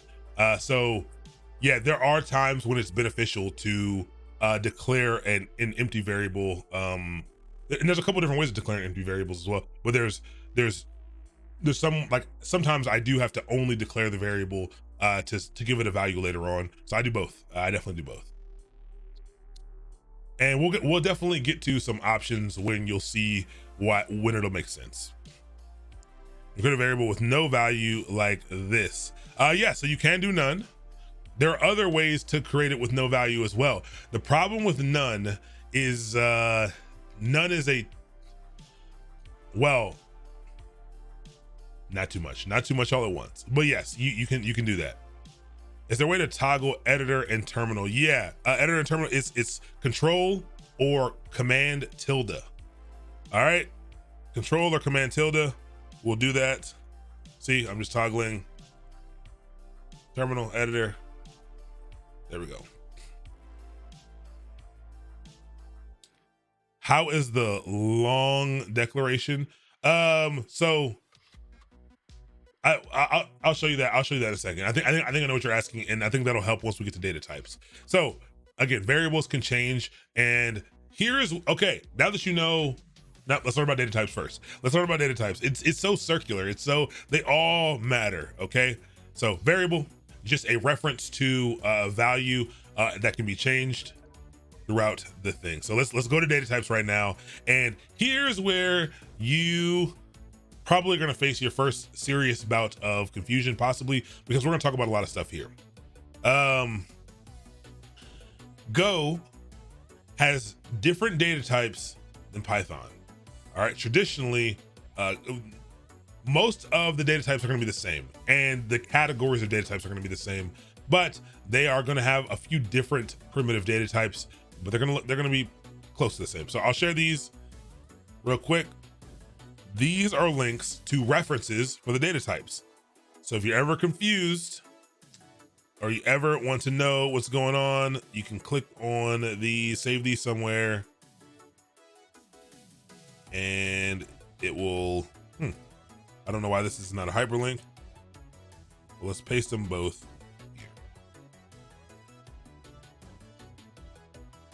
There's different data types in here. So what in the world are data types? What is this? All right, I don't have a slide for data types because I gave you the link for data types, but data types are literally different types of data that you can work with in the code, in the language. Okay, they are, it's literally different types of data, and depending on the type of data it determines what you can do with that data. It determines what can happen to it, what types of things you can apply to it. Okay, so different types of data, they're different things as far as the programming language is concerned, as far as the computer is concerned, and knowing the differences between these is pretty darn important. Again, it's just like Pokemon types. If you understand Pokemon types, if you understand, hey, there's fire and water and all of flying type Pokemon, and they got different attributes and stuff, this is the exact same thing. Minus that there's not necessarily any strengths and weaknesses between them. Like a string is not more powerful or super effective against a integer type or something like that. But they are different types of data. And so first we're gonna go over some basic data types. Okay, we're talking about data types. We're talking about things like words and numbers and true false values. Those are kind of the main data types, but we're going to go through what those actually mean. So the first data type that you're going to learn right now, and we're going to create a little so here's an example of a variable. We'll leave that there. We're going to do everything in the same file today. Here's what we're going to do. Example, actually let's do data types, and we'll do this in both. Let's see, example of a string. All right, what in the world is a string? String is pretty darn important. But if you take a look at it, I wonder what they say it is. I'm going to tell you what my interpretation of a string is, and I want to see how well it matches up with what they give us. So a string is one. I want you to think words and phrases. Letters. It's dangerous to say letters, but letters, words, and phrases is what I want you to think of. Words and phrases is what I want you to think of when you hear the word string. And I want you to think about it as a string of letters, a string of characters. A string is a string of characters, okay? It's characters put together end to end, all right? That is what you should be thinking of when you think of string. Whenever you see double quotes, around stuff, I want you to think string. Always think words, phrases, strings, all double quotes is synonymous. I would tell you single quotes as well. I want to tell you single quotes, but I do think that confuses people, but single quotes as well. So quotes, whenever you see quotes, you should say, hey, that is the data type of a string. And so let's see what they say. What do they say in the example here? They say, oh, they don't even give us a string here. Number of strings, Booleans. Okay, whatever. They didn't give us a little thing of it, but let's look at it. So an example of a string is exactly what we have here. So we declared the variable name. All right, we set up a variable. We called it name. Maria, we gave it the value of Maria. Maria is a bunch of characters, isn't it? It's a bunch of characters end to end. It's a string of characters, and you can see it's in these double quotes. This is a string. That's all a string is. And if you put your mouse over name, it'll tell you that it's a string. All right. This is one data type right here. So we'll do another one. We'll call this our string. Actually, here's where we'll show you some ways to set up a variable. So if I say variable, our string, a variable can be called whatever you want it to be called. I think it has to have a lowercase letter first. In Go, they have different rules in different languages. But I can't have any spaces or anything. But I'm gonna say variable R string, and you have to give it a type, which is string. So this is how you declare a variable without giving it a value in Go. All right. And if I want to give it a value, I say R string equals whatever I put in here. I can put whatever I want in here. I want to also be clear, I can put numbers in here. Doesn't matter. It is all inside of these quotes. All right. So this data type, what's getting saved in here is a string, okay? You can also check what type something is, and I'm gonna show you this. This is gonna be confusing to you, but it'll be fine. We're gonna do format.printf, and I'll send this to you so that you can see it. All right, so there are ways to check your the data type of something, okay? This is an easy way to do it. All right. But, oh yeah, naming conventions in Go. Yeah, I don't know all the rules in Go, to be honest, because I generally use, I like what's capitalized first thing. It's camel case, but it's camel case where I keep the first letter lowercase, which I think is Pascal case. Maybe is my preferred method. I think for Python, it might be snake case might be the option for things. But yeah, I prefer Pascal case, and I usually use it. I think even in Python, I think Pascal case works in everything. If I need to switch it up, I use Pascal case for sure. But it must be lowercase. Something about functions must be capitalized in Go. So hey, second billing cycle. Capitalized functions are, in general, this is a thing in a lot of languages, but if a function name is capitalized, it means that it is an exported function, and so it can be used elsewhere. It can be imported to other places to be used, and if you want that to happen, you got to capitalize it. So that's another thing. Want to throw out there why you asked it, but yeah, it's exportable. So this will check the data type. So what's going to happen right here? Here's what this line of code is going to do. So this is still going to run. It's going to print out name, which is going to print out Maria. But then we're going to get down here and we're going to set up a variable called R string, which is of type string. This is when we talk about statically or dynamically typed, this is what we're talking about right here. I have to be explicit about the type something is, the type of data that something is in Go. I have to be explicit about it, and it cannot change. All right, it can't change without you having to do something special to it.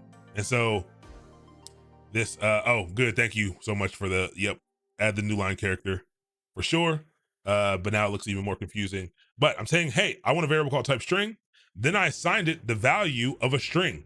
If I tried to set this to something else, watch this. Watch this. The end of line. Let's say I try to set it to 54. And I save it. Oh, actually, it didn't give me an error. That's crazy. Oh, there's a problem. I don't know what. Oh yeah, underlined it now. It took a while. But look, I actually have an error. Because I tried to assign it, we haven't learned about these number types yet, but this is not a string. Remember I said this is a string? A string must have quotes around it, okay? Gotta have quotes around it. So it's not a string. So it says, hey, you can't do that. Like you can't do that. Like I need you to put a string in there, all right? That's the statically typed or the strictly typed thing. All right, so I'm gonna run this. It's going to print out what data type this is, and it's gonna look a little weird to you, but it's gonna be good to see. So first it prints out Maria. Oh, actually, it printed out just string. The data type it printed out is type string. All right, this is a good way to do it.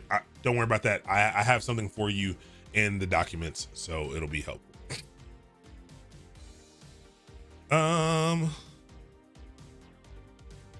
Oh yeah, camel case. Yeah, the same thing, just without the first letter capitalized. All right, so that is one way you can check the data type. This is an example of a string. Now in Go. Actually, I don't know if in Go, I don't think this can work. No, because this makes it a rune. So this is why I didn't want to say single quotes. I want you to specifically be thinking double quotes. Single quotes in this does not work, okay? Single quotes in Go is a different thing. Single quotes in a couple different languages is a different thing. But in Python, you can use either single or double quotes for a string. So I want you to be thinking quotes, but not necessarily single quotes. So this is an example of a string. All right, that's one data type, okay? One of the main data types. It doesn't print the R string value. It does not print the R string value. We're gonna learn about printf a little bit later today, but printf is a way that you can format the output of your print statement. So, you know, sometimes we want to format things in a certain way. And what it's doing is, what's basically happening here is this %t is a special little command that's telling it, hey, don't, instead of printing out the value of our string, go ahead and substitute that value with the data type that it is. So I could change it, like if I changed it to an S for string, and I ran it again, it would print the value, but it would not print the data type. All right, so this is the actual value here. This is something that string formatting is something that I think takes a while to get under your belt or to like really understand what's happening. And it looks weird in Go as well. It's much easier in Python, like visually. But this is the data type that we have here. Okay, so how can we check the data type in? How do we check the data type in, what's this thing called? In Python, the way that you check the data type in Python is simply do type and then pass in the name of the thing that you want to do. All right, I think you have to print it. I don't think you can just do it. We can check it in a second. So you type in the word type, so print, type, name. All right, and so if I run Python, and I run that here, it looks a little different, but this is class string. It is a string. str, you'll see str a lot all over the place. Get used to it. That is a string, okay? So that's how you find out the type. So these are how you find out types in each of these languages, the type function in Python, and this is kind of how you do it in Go. This is the way that people do it in Go. All right. And good, all C strings are characters, are chars, yep. Okay, so that's one data type, one important data type. Words and phrases, strings, okay? Strings of characters. What is the next data type that we can do? The next one is integers, all right? And here's where we're gonna learn about bits and bytes really quick, because this gets a little bit confusing. Found out you can split your terminal too. Yes, yeah, you can split your terminal as well, 100%. You can do it here. You can do all kinds of stuff. That makes it pretty nice. But the problem is I don't know how to. I never know how to like unsplit it. I'll just trash this terminal. So integers are numbered. So when you talk about number data types, there are two basic number data types. Okay. We talked about it before. I think we spoke about it a little bit. There are integers, which are whole numbers. Okay. Whole numbers are numbers that are complete. They're whole integers. They're whole numbers. They're 0, 1, 2, 3, -1, -2, -3. They don't have to be positive, negative. Integers are whole numbers, not fractional numbers. No decimal points. Okay. Integers are a different data type than non-whole numbers. Okay, so non-whole numbers are called floats. So numbers with decimals, they are called floats. So you have two number data types: integers, whole numbers. Floats are decimals. So, or doubles. Yep, yes, doubles, absolutely. But right now we're only going to focus on integers and floats, 100%. So that's why I also give you the reference. I believe W3 Schools talks about doubles on there. There are also complex numbers in Go. We're not gonna worry about that right now. We're not gonna worry about it right now. What does this W3 Schools give you? I think it gives you doubles on here as well. Yeah, so they'll give you complex here, and they won't give you doubles. We're not gonna talk about doubles yet. We will get to doubles when we get to. We're gonna spend a whole week on numbers and dealing with numbers and understanding what to do. Okay. Now, this is someone burning JC just brought it up, and this is why we're gonna have to learn about we're gonna have to learn a little bit of binary and stuff real quick to understand what's happening here, because I really do want you to understand what's going on with this. When you go to the number section, oh yes, there are integers, but look at these. Look, these are all different data types. There's int 8, int 16, int 32, int 64, uint 8, uint 16. There's a bunch of different ones. There's also int, uint. Great. All right. A lot of different stuff, and it can be pretty confusing. Right now, you can just think about ints, but I'm going to show you what all that means. So here is an example of int. And so we already saw this. So we do var, our int is an integer. Okay. Now integers, int, this is actually an alias. Okay. This is actually an alias, and it actually is representing a different value. Int is not actually a data type. It's not actually a raw data type in Go. It's actually an alias to int 32, I believe. Pretty sure it's int 32. Both int and uint contain the same size, either 32 or 64. Yeah, so I'm pretty sure by default it's a 32-bit int. So int and int 32 are the same thing. These are both the same data type. What does that mean? We're gonna find out, but let's create an int really quick. So we'll set our int, and we'll set it equal to a number. So it has to be a number, okay? And it has to be, because we said it's an integer, it has to be what? A whole number. Positive or negative, doesn't matter, but it must be a whole number. I cannot make it a decimal point. So if I try to make it :55, does that work? No, that does not work, because 55, because we have the quotes there. It is a string. So let's just make it 55. It is a number, okay? Great. Looking good, 55. And then if we take the same line up here and we delete this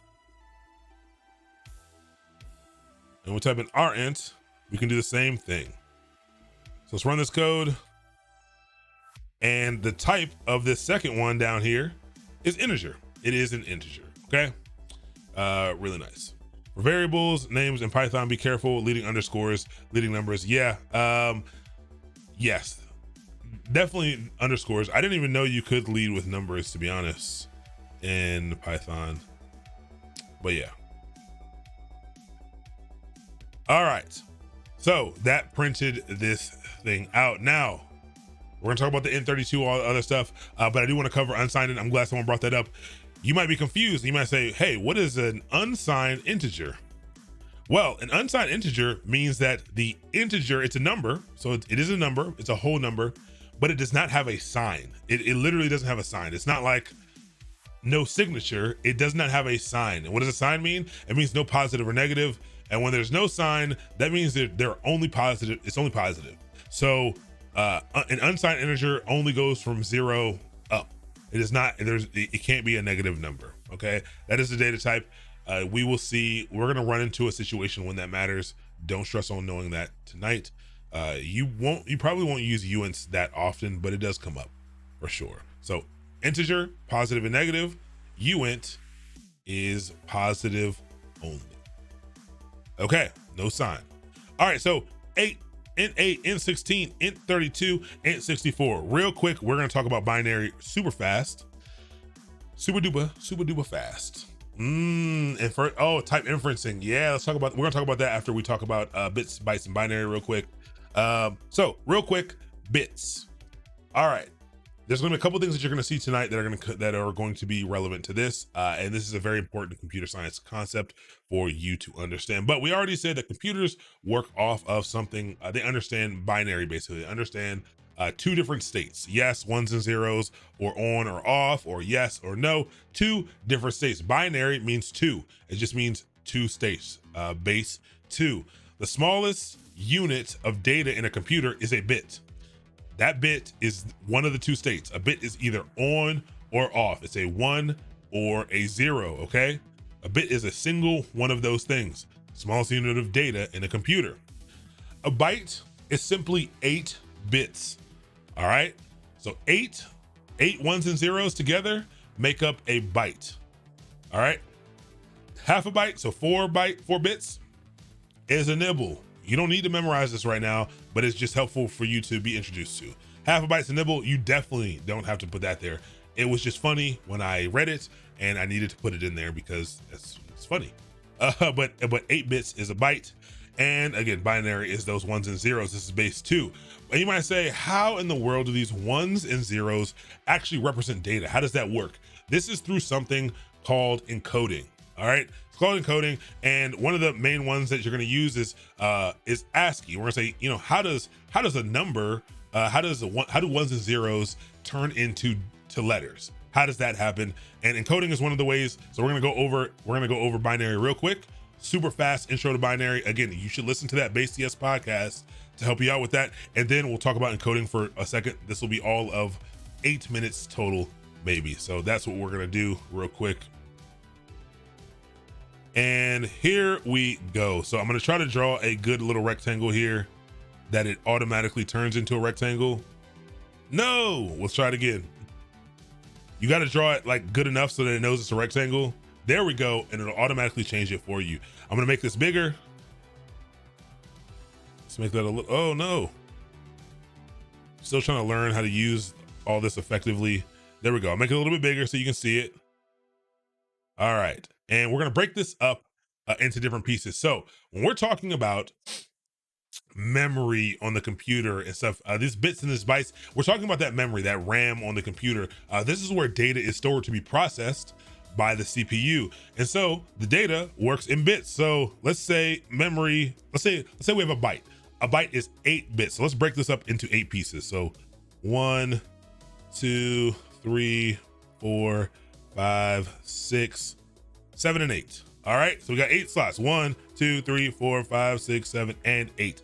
The last one, kind of small, pretty dumb. Here's the way the binary works. All right, it fills in these states with on or off, yes or no. But they're basically values that each of these spaces reside. So this is the 1 spot, 2, 4, 8, 16, 32, 64, 128. Okay. Right now, that doesn't make any sense to you, but we've got a byte right here. We've got a byte right here, and these are the number spots that represent it. So what does binary look like if you want to represent the number 0? Well, it essentially is a 0, okay?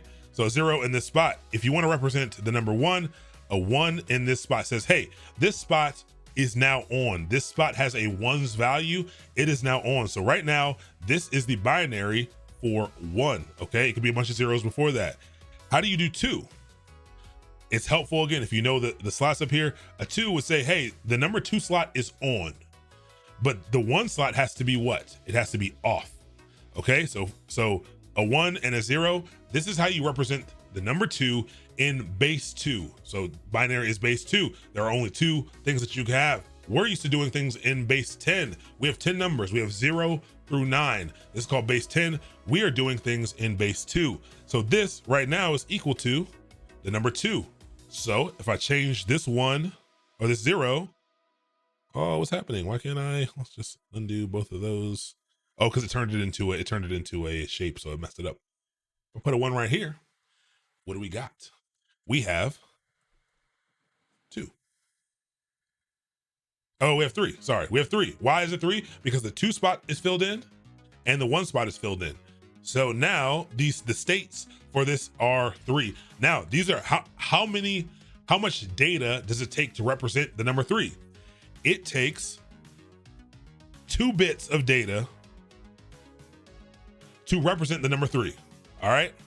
So when we're talking about int 8, int 16, what that is saying is how many bits it takes to represent this data. So 8 bits, this is all 8 bits right here. In int 8, the max number it could be would be all of these being a 1. This in int 8 would have a maximum value of this. How could we calculate the max value of this? Well, the way we can calculate that is 128 plus 64 plus 32 plus 16 plus 8 plus 4 plus 2 plus 1. 255. That seems low. No, it's not. That's right. 256, including 0. Yes, including 0. We get, yes, 2 to the 8th. We could have just done that, but I wanted to visually show what we were doing here. So including the number 0, an int 8, an integer, an int 8, going back to the site here, can only go up to 255. It's 256 characters total, but it can only go up to 255. And so this is why you have different values, because you know, if your number needs to be bigger than 255, you must use a bigger integer data type value. Okay, it matters here. This does not matter in Python. Not a big deal. You don't have to worry about it. This is why int automatically goes to it automatically is an alias for at least int 32 because the number is pretty large, so you usually don't have to worry about it. All right. So int 32 is much bigger than int 8, like a whole lot bigger. Again, you simply do 2 to the 32nd, and you will get the max number that you can have. So yeah, that is how that's how it works. That's essentially how it works. Again, very high level, very quick. We spent almost no time on it, but it's a good job to like practice, you know, how to set things up and like how to create numbers. So like if I wanted to represent the number 22 in binary, how would I represent the number 22 in binary? The way that I would represent the number 22 in binary is so if 32 was on, you know, that's already too big. So I need a 16. So I turn 16 on. If I turn on the 8 as well, what do I have? I have 24. That doesn't work for me because I want 22. So that doesn't work. So that needs to be a 0. That needs to be off. If I add 4 to it, that gives me 20. So yeah, let's go ahead and turn that on. And if I want 22, I turn this on and turn this off. And then this equals 22. That is how binary works. Again, it's a little confusing. Takes a little while to really get up to speed on. You don't need to, let me be clear. I want you to understand how binary works. You do not need to be able to, it's simple enough that I am going to encourage you to learn how to, you know, convert numbers to binary, but you don't need to know how to do that to be a programmer at all, to code anything. Doesn't really matter. None of that really matters. I just want you to understand what's happening here, especially when you see things like int 8, int 32. And again, this is important because if you are talking about performance in an application and you're talking about allocating space in memory, so when you say, hey, I want to save space in memory for a variable, you know, if I'm saving up 32 bits versus 8 bits for a number, like, I'm taking up more memory than I may need. Does that really matter nowadays? For us, no, but you know, it's part of computing. Does Go as int32 or uint32 because that has the max value. Probably it's probably also has something to do with that is probably the sweet spot for where most people won't run into any issues. I don't know. Oh, dope. I appreciate that, Nate. I was trying to get through it fast. I want to spend more time on binary, but we got a lot to talk about. And again, it's important. This is like a hybrid class of like, we're not diving deep into computer science, but we're touching on computer science concepts that you may not learn in like a traditional coding bootcamp. You might not cover binary or at least how to write binary, understand what it really does. Because you don't really need it to be able to write good code, but it is helpful to understand these things. Yes, you can take a whole 2-hour course on binary for sure, on subnetting for 100%. All right, so that was a quick thing on that. Now, how does this convert to encoding? How does this convert to something like a letter? How does it turn into a letter? Well, those bits and bytes, they can reference an integer. And for if you just Google like ASCII table, you'll get something you can reference. But all the letters and characters that you're familiar with, they have a numerical value. They have an integer value. So something like let's make this a little larger. Something like a capital A is the number 65. So it has the value of 65. And so if the integer value 65 comes through, it knows that that's an A. And again, that's just how encoding works. And again, this is one specific type of encoding. ASCII is the American Standard Code for Information Exchange. This applies to English characters. There are a bunch of different types of encoding, where numbers equal different things. Even things like emojis and stuff work a little bit differently. There's other types of encoding, hexadecimal, all kinds of different ways to represent data. But like ultimately it converts down to these ones and zeros. So it's a pretty interesting thing. Encoding's pretty cool. We will talk more about encoding, but I just, again, present it to you, get you a little bit, get it on your mind. So you heard about it now. And now you can explore how you want to explore. And like I said, we will touch a little more of this stuff. Cool. And then print formatting. So let's go back to our code now. Let's go back to learn about the rest of the data types. So we're learning about integers. And again, this is probably int32. We don't need to do int8, all the other stuff right now. Just know that an integer is like that. So let's do this again down here on the Python side.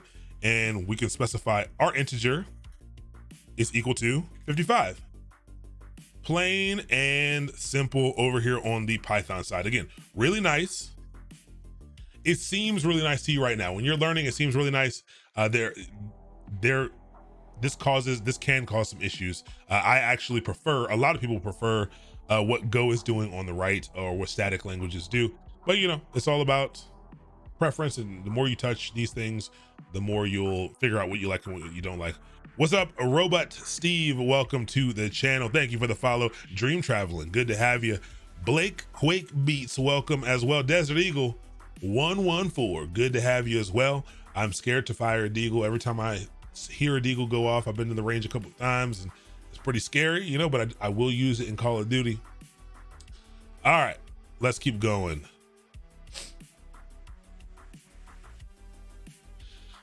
The next data type, uint, not a big deal. We're not actually going to cover a uint. We're not going to put an example of a uint down here. Remember, it's an unsigned integer. That just means it has to be a positive integer.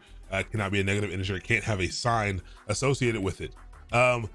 Another one, this is a cool one that I love. Example of a bool. Two Dorks TV, welcome. Fax Corp, welcome. Good to have you both. Thank you so much for the follow. But let's talk about Boolean values. Really, really cool. Boolean values are simply true or false values. It's the only option. There's true, there's false. Different languages write them differently. So some of them true and false have a capital first letter. Some they're lowercase. That's pretty much the hardest you're gonna have to figure out. Boolean values they evaluate the true false, but other things can have true and false states. Ones and zeros can have a true and false state in the language. They can, you know, if you evaluate them to a Boolean value, true or false. This is true and false. Understanding Boolean values is very, very important. This is how you introduce a lot of logic into your code. It's pretty dope. So an example, var, our Boolean value. So let's say Boolean so that you can see the word there, but our bool, and the way that you talk about the data type is bool. All right. And we're gonna say our bool equals true. It needs to be lowercase. It needs to be lowercase in Go. True or false. Those are your only two options. All right. Yes, no. These Boolean values, two different states, very similar to binary. Yes or no, on or off. And so really nice. So we'll set it to true. And then we'll take this again. And we'll make sure that we can see what this looks like.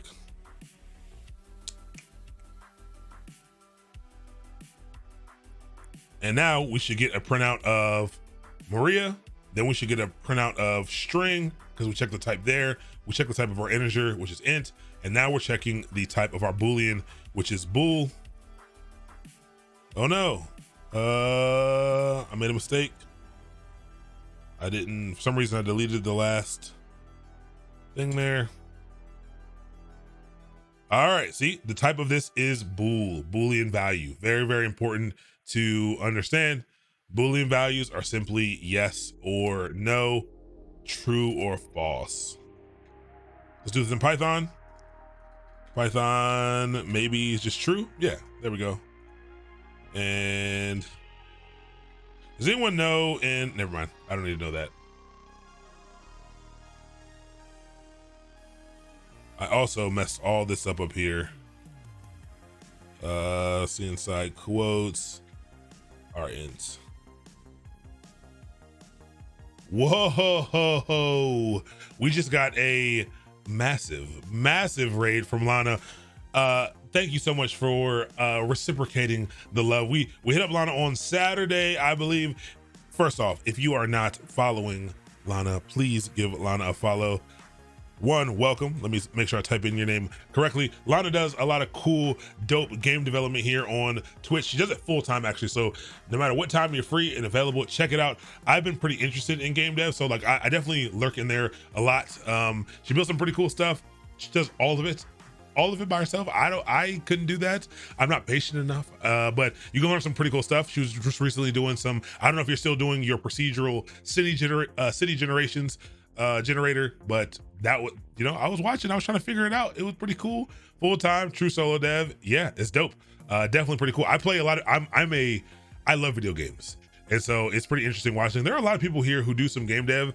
And so it's always interesting. I'm always like, oh, maybe I should try my hand at it. But then I'm always overwhelmed. You'll be in like whatever applications you're using to do art or create your textures and stuff. And I'm like, man, this is over my head. But welcome everybody from Lana's channel. Good to have you here. We are doing an 8-week introduction to computer science, software engineering, computer science. It's 2 days a week. It's called Decoded. And tonight we're just learning about output. We're learning about data types right now. We're learning about string formatting. This week the rest of the week is going to be all about strings. We're going to learn all about string methods and what you can do with strings pretty much all day on Thursday. But yeah, tonight, that's what we're doing. We're just going through and we are learning about some of our basic data types. We just covered strings. We covered integers. We're doing both Go. So if you're not familiar with Go, Go is a statically typed compiled language. And we're doing Python. We're doing mostly Go. We're doing them both so people can see the differences between the two. So yeah, we are going and we are Pythoning, and so we can see the difference hand in hand. So yeah, that's what we're doing. Welcome. It's good to have you. But check that out. Our Boolean value is this. So now we know strings. We think strings, words and phrases, strings of characters. Think double quotes. All right. Then we learn about integers. These are whole numbers, both positive and negative. The one thing we didn't do, but I should have went to this next, is we didn't learn about floats. Floats are those decimal values. So let's close this and let's do example of a float. var our float, and it needs to be of type float. And see, this, it gives me options for float 32, float 64, all that stuff, but we can just do this. And let's say our float is equal to, what is our float equal to? Again, it needs to have a decimal. It can be whatever you want, but it must have a decimal point in it. Very, very good, super duper important. And then again, we can grab this to make sure we can have the type there. We can go, let's go OB, undo, FB. I'm trying to get I have Vim key bindings enabled for anyone who's like, what is this guy doing when I'm like talking to myself? I went back to VS Code so that we could all be on the same platform, because I'm usually using Vim, or I was spending my time learning Vim, but because I've been back in VS Code, I haven't been learning all my Vim stuff, and now I'm trying to get my Vim foo all back. And so I'm just trying to learn some things and remember all of my cool stuff. But our float is of type, oh, so float, you can't just call a float? Hold on, this is something I didn't know. So it sounds like you must call a float 32 or float 64. This is something that I did not know, to be honest with you. Maybe I did know it, but I usually let my editor take care of it for me. So it looks like float, there's no alias value. And let's see if it's on this list. We have ints here. And float, yeah, float, they only have float 32, float 64. I feel like I must have known that, but maybe I didn't. I don't know. So for float, you must specify. Go ahead and just do that float 32 to start out. We'll just do float 32 and we can see what the type is. And we see it. Now we have type string, type int, type bool, and type float 32. All right, so remember, what are floats? Floats are simply those, they're simply non-integers. They are numbers with decimals in there. So our float, and man, I'm getting better at typing. I won 3 type races yesterday. I don't know if anyone saw that tweet, but I did win 3 type races yesterday, right around 55 words per minute. I'm getting there. When I started this process of learning how to type, during Type Racer, I was at like 30 words per minute. So I'm getting there. I'm back to practicing now, and it's working. How does a float work in binary again? So it actually works. It works a similar way. That's part of the reason why you can't specify a float 8 or a float 16 is because it needs to have enough data to save what those things are, including that decimal point in there. So it's pretty interesting. If we have a little time in a little bit, I can kind of go through and show you what a number might look like. You can also, if you want to quickly see what something looks like when doing that, you can simply Google like binary converter or translator or something and try typing in something and seeing if you can figure it out. So if I type in like 14 dots, I'll just do one here and convert it to, oh wait, let's paste binary, drop here. Oh, this is binary to text. You need to text to binary, so I need to find a different one that goes back and forth. But you can check it out that way. You can paste it in and see it, and see if you can. I'm only saying this I'll show you an example, but see if you can understand what's happening. See if you can maybe break it down, because it's a little more confusing. But that is part of the reason why there's no float 8 or float. You need more data. You need more data to talk about those things. So yeah. All right. We're talking about floats, int, booleans, floats, strings. Those are the basic data types. There are more data types, and we'll go over a couple more. I'm trying to think if I want to spend, let's see. I want to see if I want to spend more time doing. So we're going to go over collections a different day. Collections are types as well. So let's right, real quick, I'll introduce you to him. I'll introduce you to him real quick, and then we'll do string formatting, and then we'll be out of here. So there are also primitive data types or data types that are built in. These are really built-in data structures, to be 100% honest. They're actually data structures, but they're data types. And so there are collections, and so you can have a collection of data. So maybe you want to have a list. Maybe you want to have a list of strings. Maybe if you wanted to save all of the things that are in your shopping list, you have something called an array. All right. Now, arrays are what they're usually called in a lot of other languages. You're probably used to arrays. Great. Arrays are phenomenal. We're going to learn very specifically about arrays. Arrays are great. Arrays are fixed size collections of a singular data type. Anyone coming from something like JavaScript is like, bro, what are you talking about? It can be anything. In JavaScript, you can have a collection of data that is all kinds of things. There is a number first, and then a string, and then a float, and all kinds of stuff. In Go, you cannot have that. In most compiled languages, you cannot have that. An array is same type, is a collection of items of the same type, and it is a fixed size. Fixed size is pretty trash. It's pretty hard to use. So Go has something called slices. This is what you're going to use most of the time. And so here is an example of a slice. And again, we're gonna go much deeper into this. So I'm just giving it to you because we're at the end, but we have a little bit of time. And so I'm gonna give you an example of a slice. And so a slice looks like this. I will say our slice, but I'm gonna say, all right, that's fine. I'll do our slice. And what's the type of a slice? How do I say the type of a slice? You might think I go slice. No, this is not how you do it. You have to tell it what type this collection is going to be, and the thing that denotes a slice are these brackets. Man, I haven't written Go in a while. I can't tell if it's either this or is it this. We'll see in a second.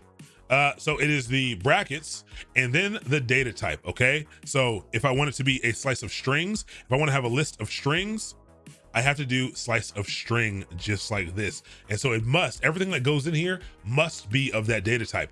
Very, very important here. So let's say I want to have a slice of strings like this. So the way that my slice would work, this works. This is gross, actually. Not gross, but again, this is going to be new to you a little bit. And if you ever want to see an example of how to do something like this, I'll share this in the Google Classroom. We'll do a Go by example. And it tells you, it kind of goes through specific things like of what you might want to do. We do have slices here. I'll make it larger. And it gives you some examples of what these things look like. It can be confusing. Like, it's going to be confusing for everyone just starting out, but for anyone who might know another language, this will help you. If you kind of already understand these concepts and you want to just learn syntactically how to implement some of these things, that's what you can do. But to set up our slice, I would say our slice equals, and what do? I think it's this, but it is string. And I think I have to set the values like hello is one string, and you separate them by commas. And I might say the other word is goodbye. And I might say the third item is Aaron. All right. Hello, goodbye, and Aaron. And I'm actually just going to print this out rather than checking the type, because I want you to see what it looks like when you print out a slice. I hope I declared that right. Like I said, I haven't written Go in a little bit, but I definitely did. All right, and so this is what it looks like. Print it out. It just simply prints out the collection, hello, goodbye, and Aaron. So that is a collection here.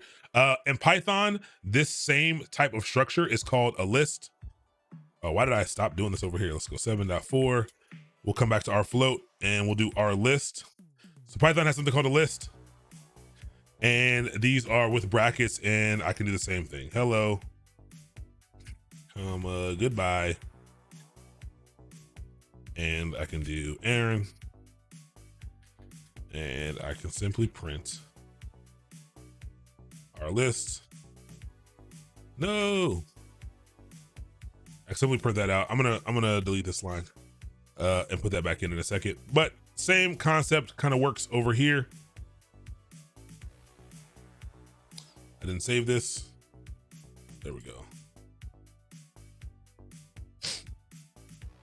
On the failed, print is not defined. I spelled print wrong. There we go. Got to make sure you spell things properly. And it looks the same. And you can see here clearly that those are strings. If I wanted to change the type, again, I would need to change this to bool or int or whatever else we wanted to do. Can you put numbers in a slice and go? Yeah, absolutely. You can put numbers in a slice, but it must be one or the other. So int,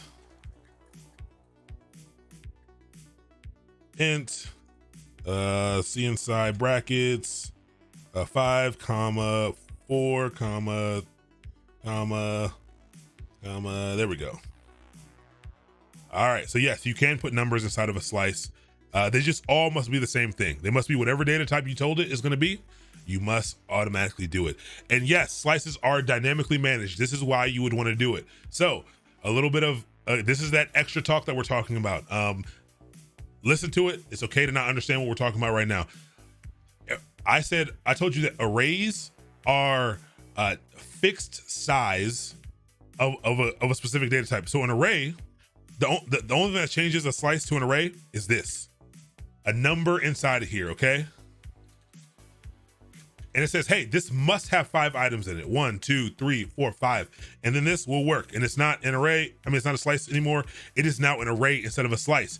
If I put one more number in here, this will no longer work. It will not compile. It will fail. You can see there's an error already and it fails. So this is a fixed size. So in the world where we're using arrays and we have fixed size, sometimes, let's say you're creating a shopping list and you have no idea how many items are going to be on a shopping list. Let's say you start out and say, hey, I'm going to give up to 10 spots.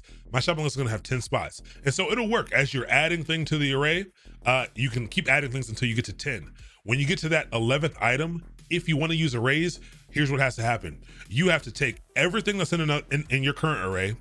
You have to create a new array that's larger. You have to copy all of the things that are in your current array over to the new array. Then you've got to delete the old array. And that is how you would extend an array. It's a lot of work.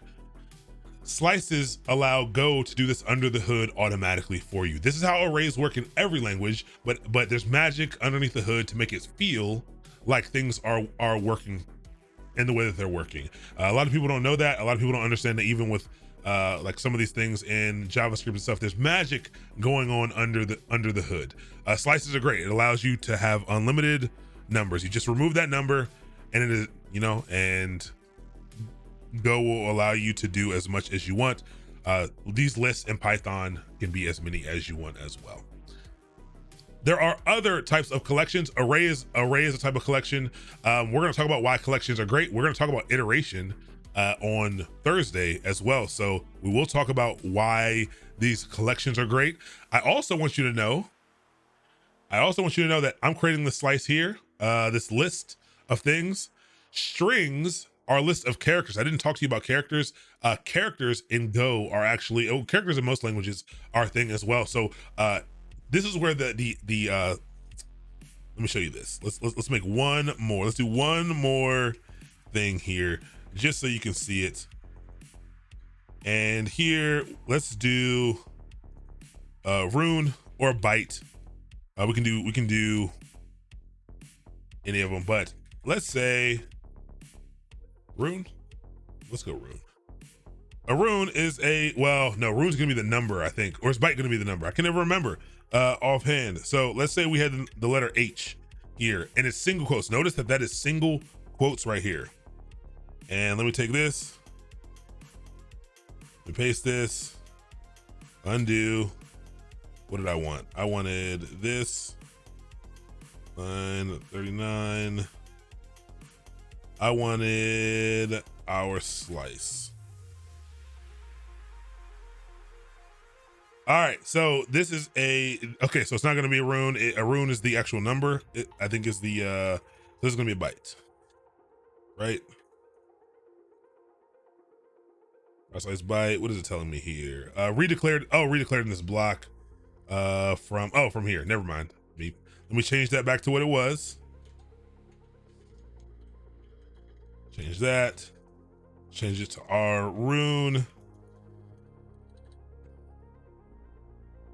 You can't, like I said, you can't reuse a variable name. So that's what was happening there. And I should have just did a find and replace on all these, but I didn't. All right, so here we go. And notice this rune. This is very important. Rune, a type rune. This is a character. Look at what type it is. The type of our rune is int 32. And if we actually print out the rune instead, I'm gonna print out the rune instead. So one is type int 32. Two, when we look at it, the number is 104. The value of it is 104. A rune in this case is a character. Think about it, it's a character, okay? It is a character. And why is it equal to 104? Why is the type in int 32? That's because a rune is an alias for int 32. The type is int 32. And remember I showed you that encoding table, that ASCII table. All right, if we look on this ASCII table and we say, hey, what happens if we go look for number 104? Well, 104 is right here. 104 is a lowercase h. Okay, that's characters. All right, that's how runes work. That's how characters work in Go, in a lot of languages. All right, so if I were to change the number, if I wanted to, if I were to do a capital R, it would give me the number 82 instead. So yeah, and that is ASCII art. Yeah, you could create ASCII art by taking the numbers and converting them to runes. You can take a number. I can take the number 71 and I can convert it to a rune, which would print out the letter G. Okay, I could actually have it print that out if I wanted to print it out. But I wanted to introduce you to that. Not super important right now, but just something I wanted to show you, something to see, something that might have made you confused, because when we printed out the type, it said int 32 and very confusing. But I wanted you to see what single quotes did, because over here, check this out. Over here, single quotes will work fine for anything. If we want Maria, and we don't even want the name, we just want to print out name. We want to print out our Python stuff. We get Maria to print. Single quotes still equal. Single quotes in Python still are strings. It still denotes a string data type. And so that's why people always say single and double quotes.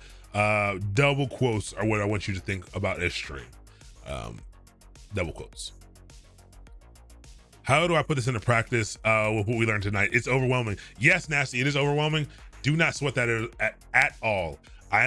It's gonna drop. I'm gonna drop some stuff into the Google Classroom right now for you to practice. There's also assignments. I have assignments for you. The assignments aren't releasing until Thursday. The assignments will always release the second day of the week. And so you don't have to get it done before the next week, but you can do it going into the next week and kind of take your time with it. You have the weekend, all the other stuff, but you can take as long as you want on it. But I'm giving you assignments that are going to allow you to put this into practice. Data types are pretty important.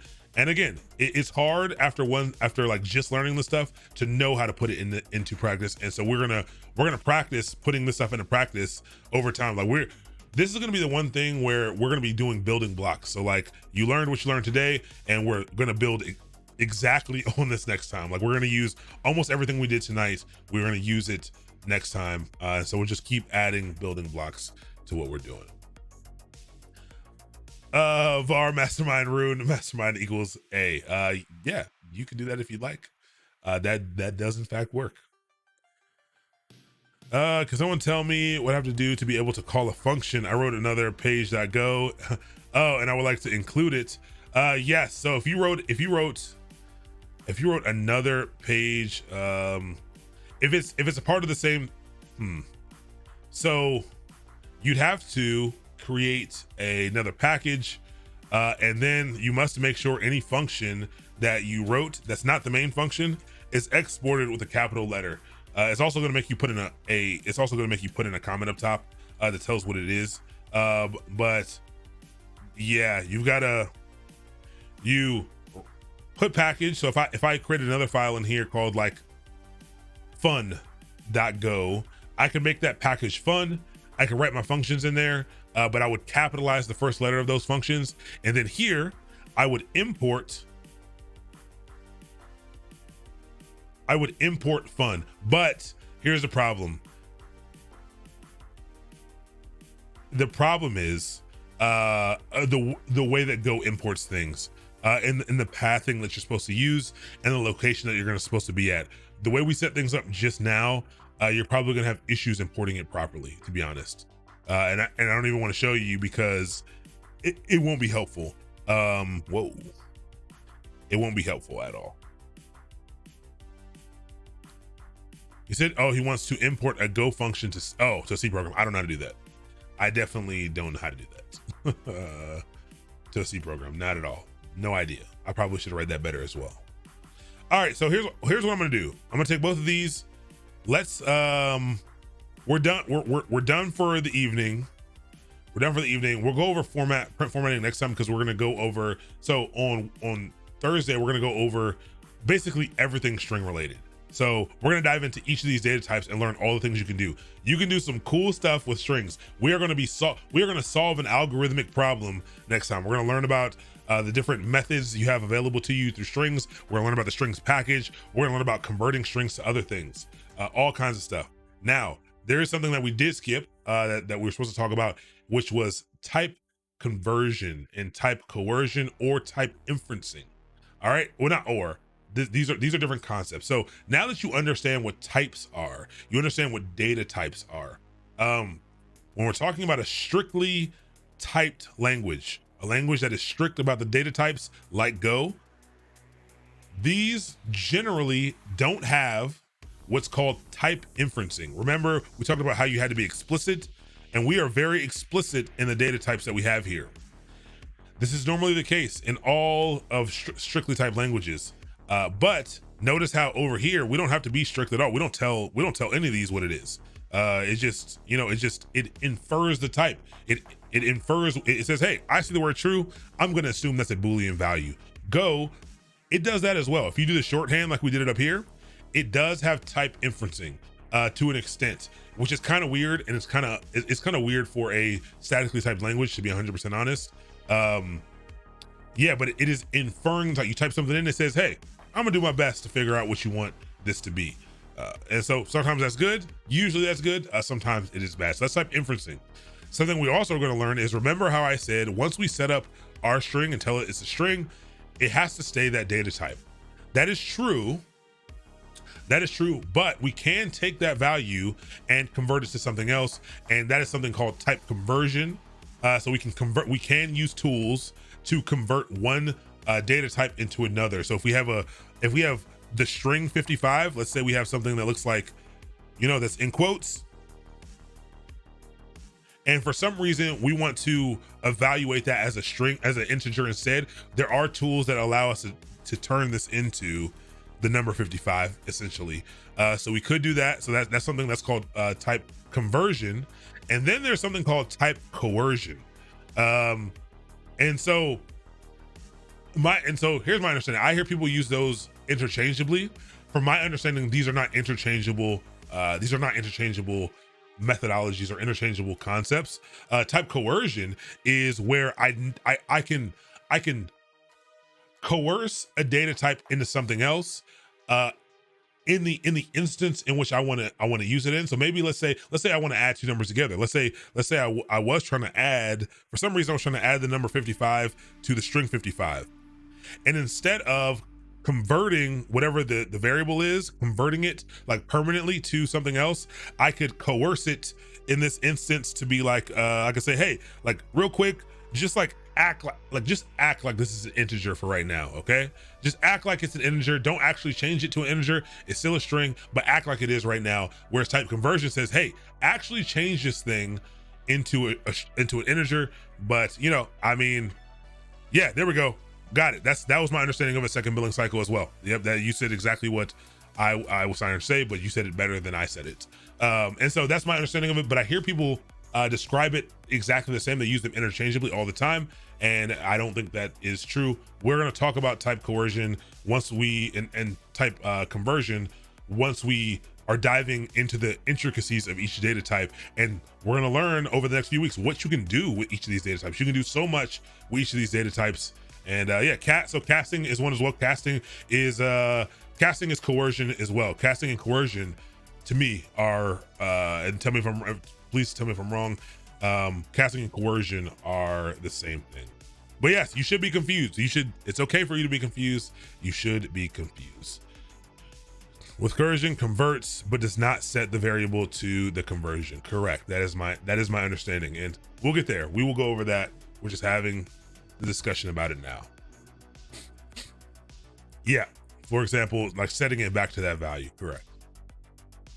Yep. It's okay. It's okay. But now, before today, you probably hadn't heard of type coercion and type conversion and all that. So you have two options.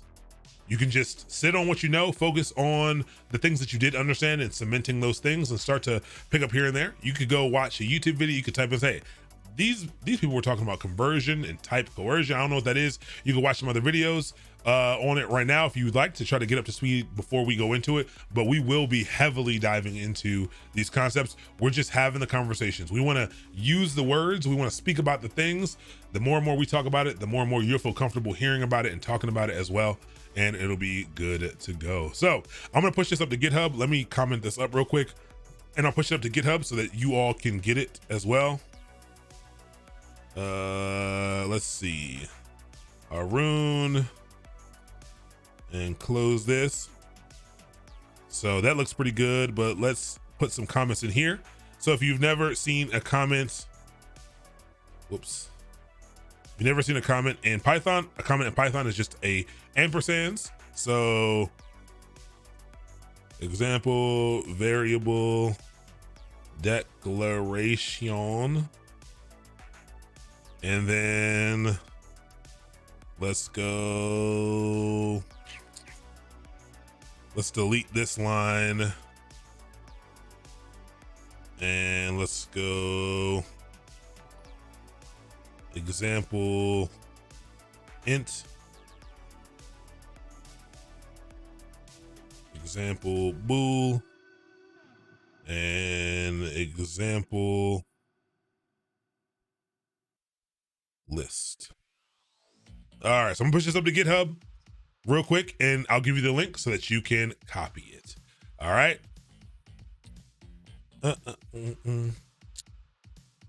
Oh, cool. Yeah, you got a video on it. Perfect. Yeah, casting and stuff is dope. Hey, I think I'm missing a piece somewhere. When I'm writing the code examples in VS Code, I'm getting undefined error and I'm not able to run the code. So, Sans Pope, undefined error sounds like you tried. Yeah, definitely share. Oh, yeah. If it's in Go, you can share it. So if you go paste it into the link that was just posted, that dflair just posted, if you take all your code, paste it in there, and then click the share button, you can give us a link and we can see the code. But it sounds like you specified a variable or you tried to refer to a variable that doesn't currently exist. You didn't set up the space for it. You didn't declare the variable, but you tried to use it. That's what it sounds like. But definitely try to do that. Try to paste it in there, and we can help you out. I'm gonna push this up to GitHub really fast. I'll make this whole directory one, and let's do git init. Did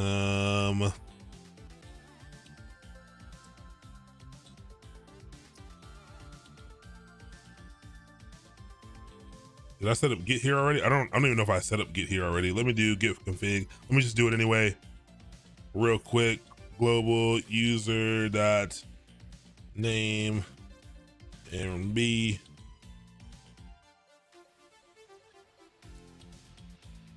user dot email. You all already know my email. All right, and let's go ahead in GitHub. New repository. We'll just make a repository called deCoded. deCoded Q1 2021, and I'll put all the stuff in here for the rest of the course, and you can get this stuff over and over again. Let me also just click on this so I have it up, and then we can go through debugging this in a second. But let me push this to GitHub first. So create it and description, our code from our journey, and we can change that later. I just want to get it up there right now. We don't need to add anything. Create it.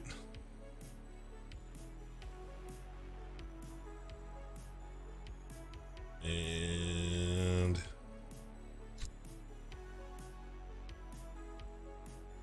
git add, git commit, our work from week 2.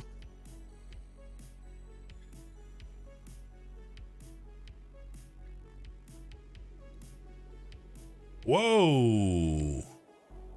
Fine, that seems fancy. Oh, whoa. Dang, I never seen that before. That was magic. All right. Oh yeah, we're definitely gonna learn about pointers, all that stuff, all that for sure. Okay, so now if you all need this code, you can clone this repository. So I pasted the Git video in Google Classroom. You can clone this repository, and the stuff will always be here. You can save that. It'll always be in my account. You can follow it or whatever you need to do. But let's see what your stuff look like in the Go Playground. All right, here we go. So here is how you read these errors.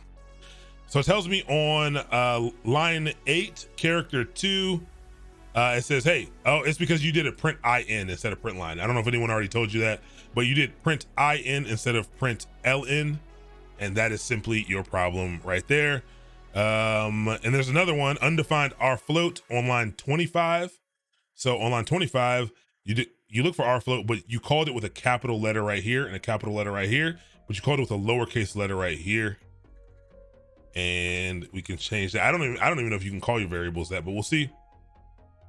And everything runs except for line 15, wrong type. So this is another thing. This is a problem. This is an issue with the string formatting. Not a big deal.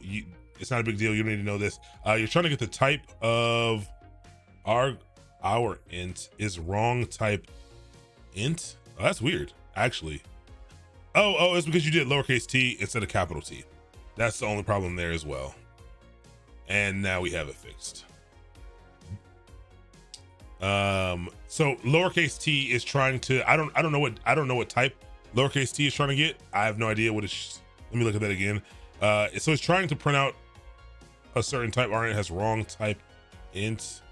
Yeah, I don't know what lowercase t is equal to. You can always, so for this, you can pretty much always use lowercase v, and it'll try to figure it out for you. But we will talk about string formatting on Thursday for sure. This printf is complicated. You know, it can be really weird, but yeah, just capital T. So also, you'll start to see how this is why I like errors. I like the errors that come out of compiled languages like Go, because once you understand what you're looking at, it tells you exactly what the problem is. Most of the time, it tells you exactly what's wrong, and you can usually go fix it pretty easily. In Python, that would not be the case. It would give you an error, but it would be something weird. Oh, point. Okay, result of a pointer subtraction. That's very interesting. Or C++. Okay, I've never even seen that in my life. Okay, cool. But that's it. Again, you can follow the GitHub page there if you need to follow the GitHub page that I posted, and you can grab that code and you can play around with it all you want. But the goal is not to worry about all of your syntax and stuff. Ask whatever questions if you're having trouble getting your code running, hop into the Discord, ask away. We can help, we can get you up and running. But conceptually, you want to understand a couple of things tonight. What do you want to understand? One, the first thing you want to understand is variables. We talked about variables where you have a reference. You have a word that's a reference to some data, and that data can change. The word variable means it can change, and you can change that throughout your code. And you can refer to this thing over and over again throughout your code. We use the example name. We set up a bunch of variables tonight, so you need to understand that. Then you need to understand a little bit about data types, and understanding that you can have different types of things, different types of data work different ways. You can have strings, which are words and phrases. Those are denoted by double quotes. Again, double quotes. These are strings of characters all together, words and phrases. We also learned about integers, different kind of number types. So integers are whole numbers, both positive and negative. We learned about unsigned integers, which are positive only integers because they do not have a sign. We learned about floats, which are decimals, both positive and negative. We also learned about Boolean values, true and false. We learned, and we started to dive into collections a little bit. We learned about arrays, which are collections of a certain data type, and they're a fixed size. But we learned how to do a slice a little bit in Go, but we'll be diving deeper into slices for sure. We learned about lists in Python. That's a collection in Python that we can go through. We saw the differences between Python and Go a little bit to kind of see how they differed. One obviously looks easier than the other, but it's okay. It'll change for you over time. We also learned about outputting information to standard out. How do we display information? We do that using the print function. And so it's print in both. There's a number of different print functions in Go, but print is kind of how you get stuff out there. And so we learned how to utilize that a little bit. We also have links to documentation, but we haven't dove into those yet. We will start diving into documentation.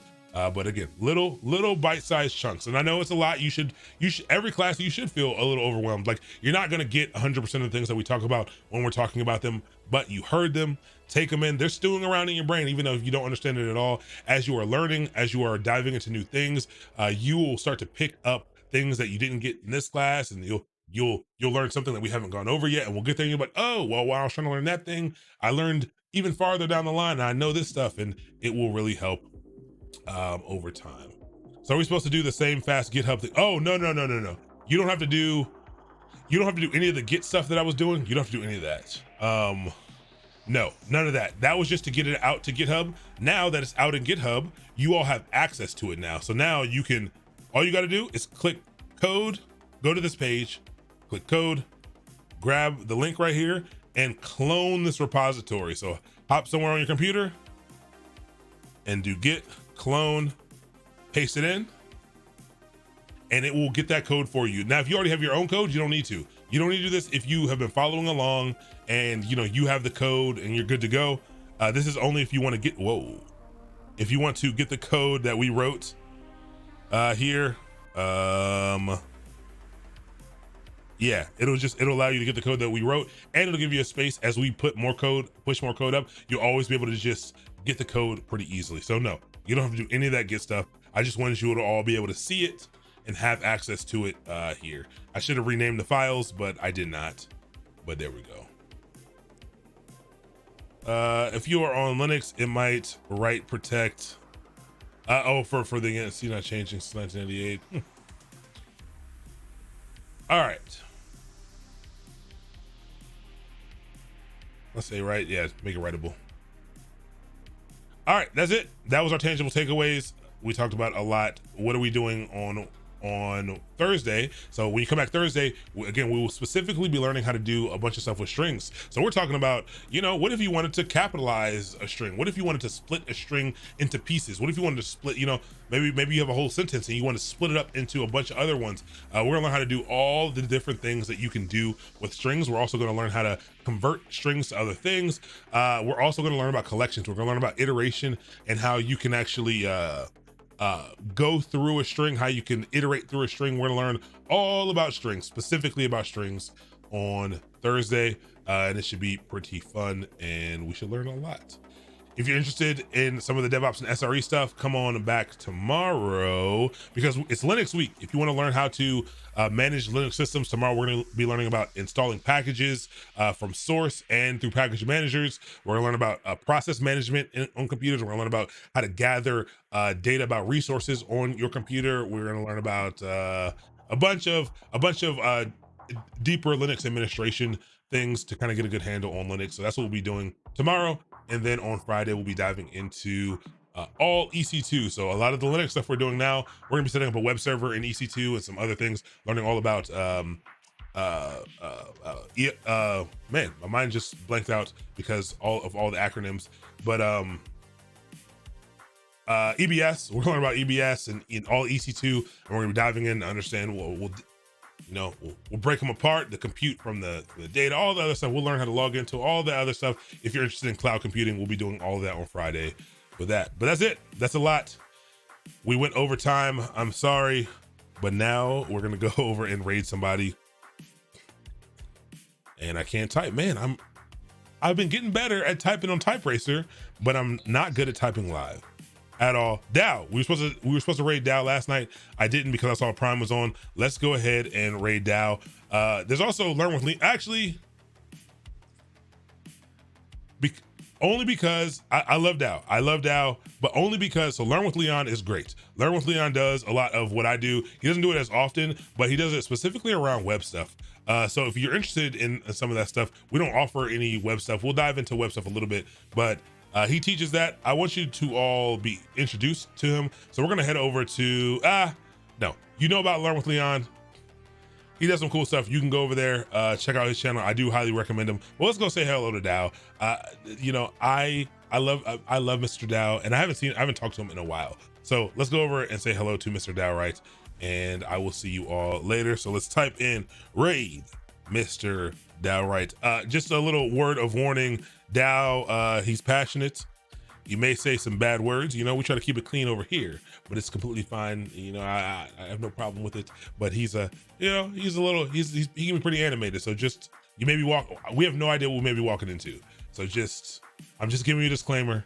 He's pretty dope. He does a lot of security stuff, a whole bunch of security stuff, hacking type things, Python, a bunch of other stuff. But he's pretty, he's super knowledgeable. So let's go say hello. But peace out, everyone. See you later.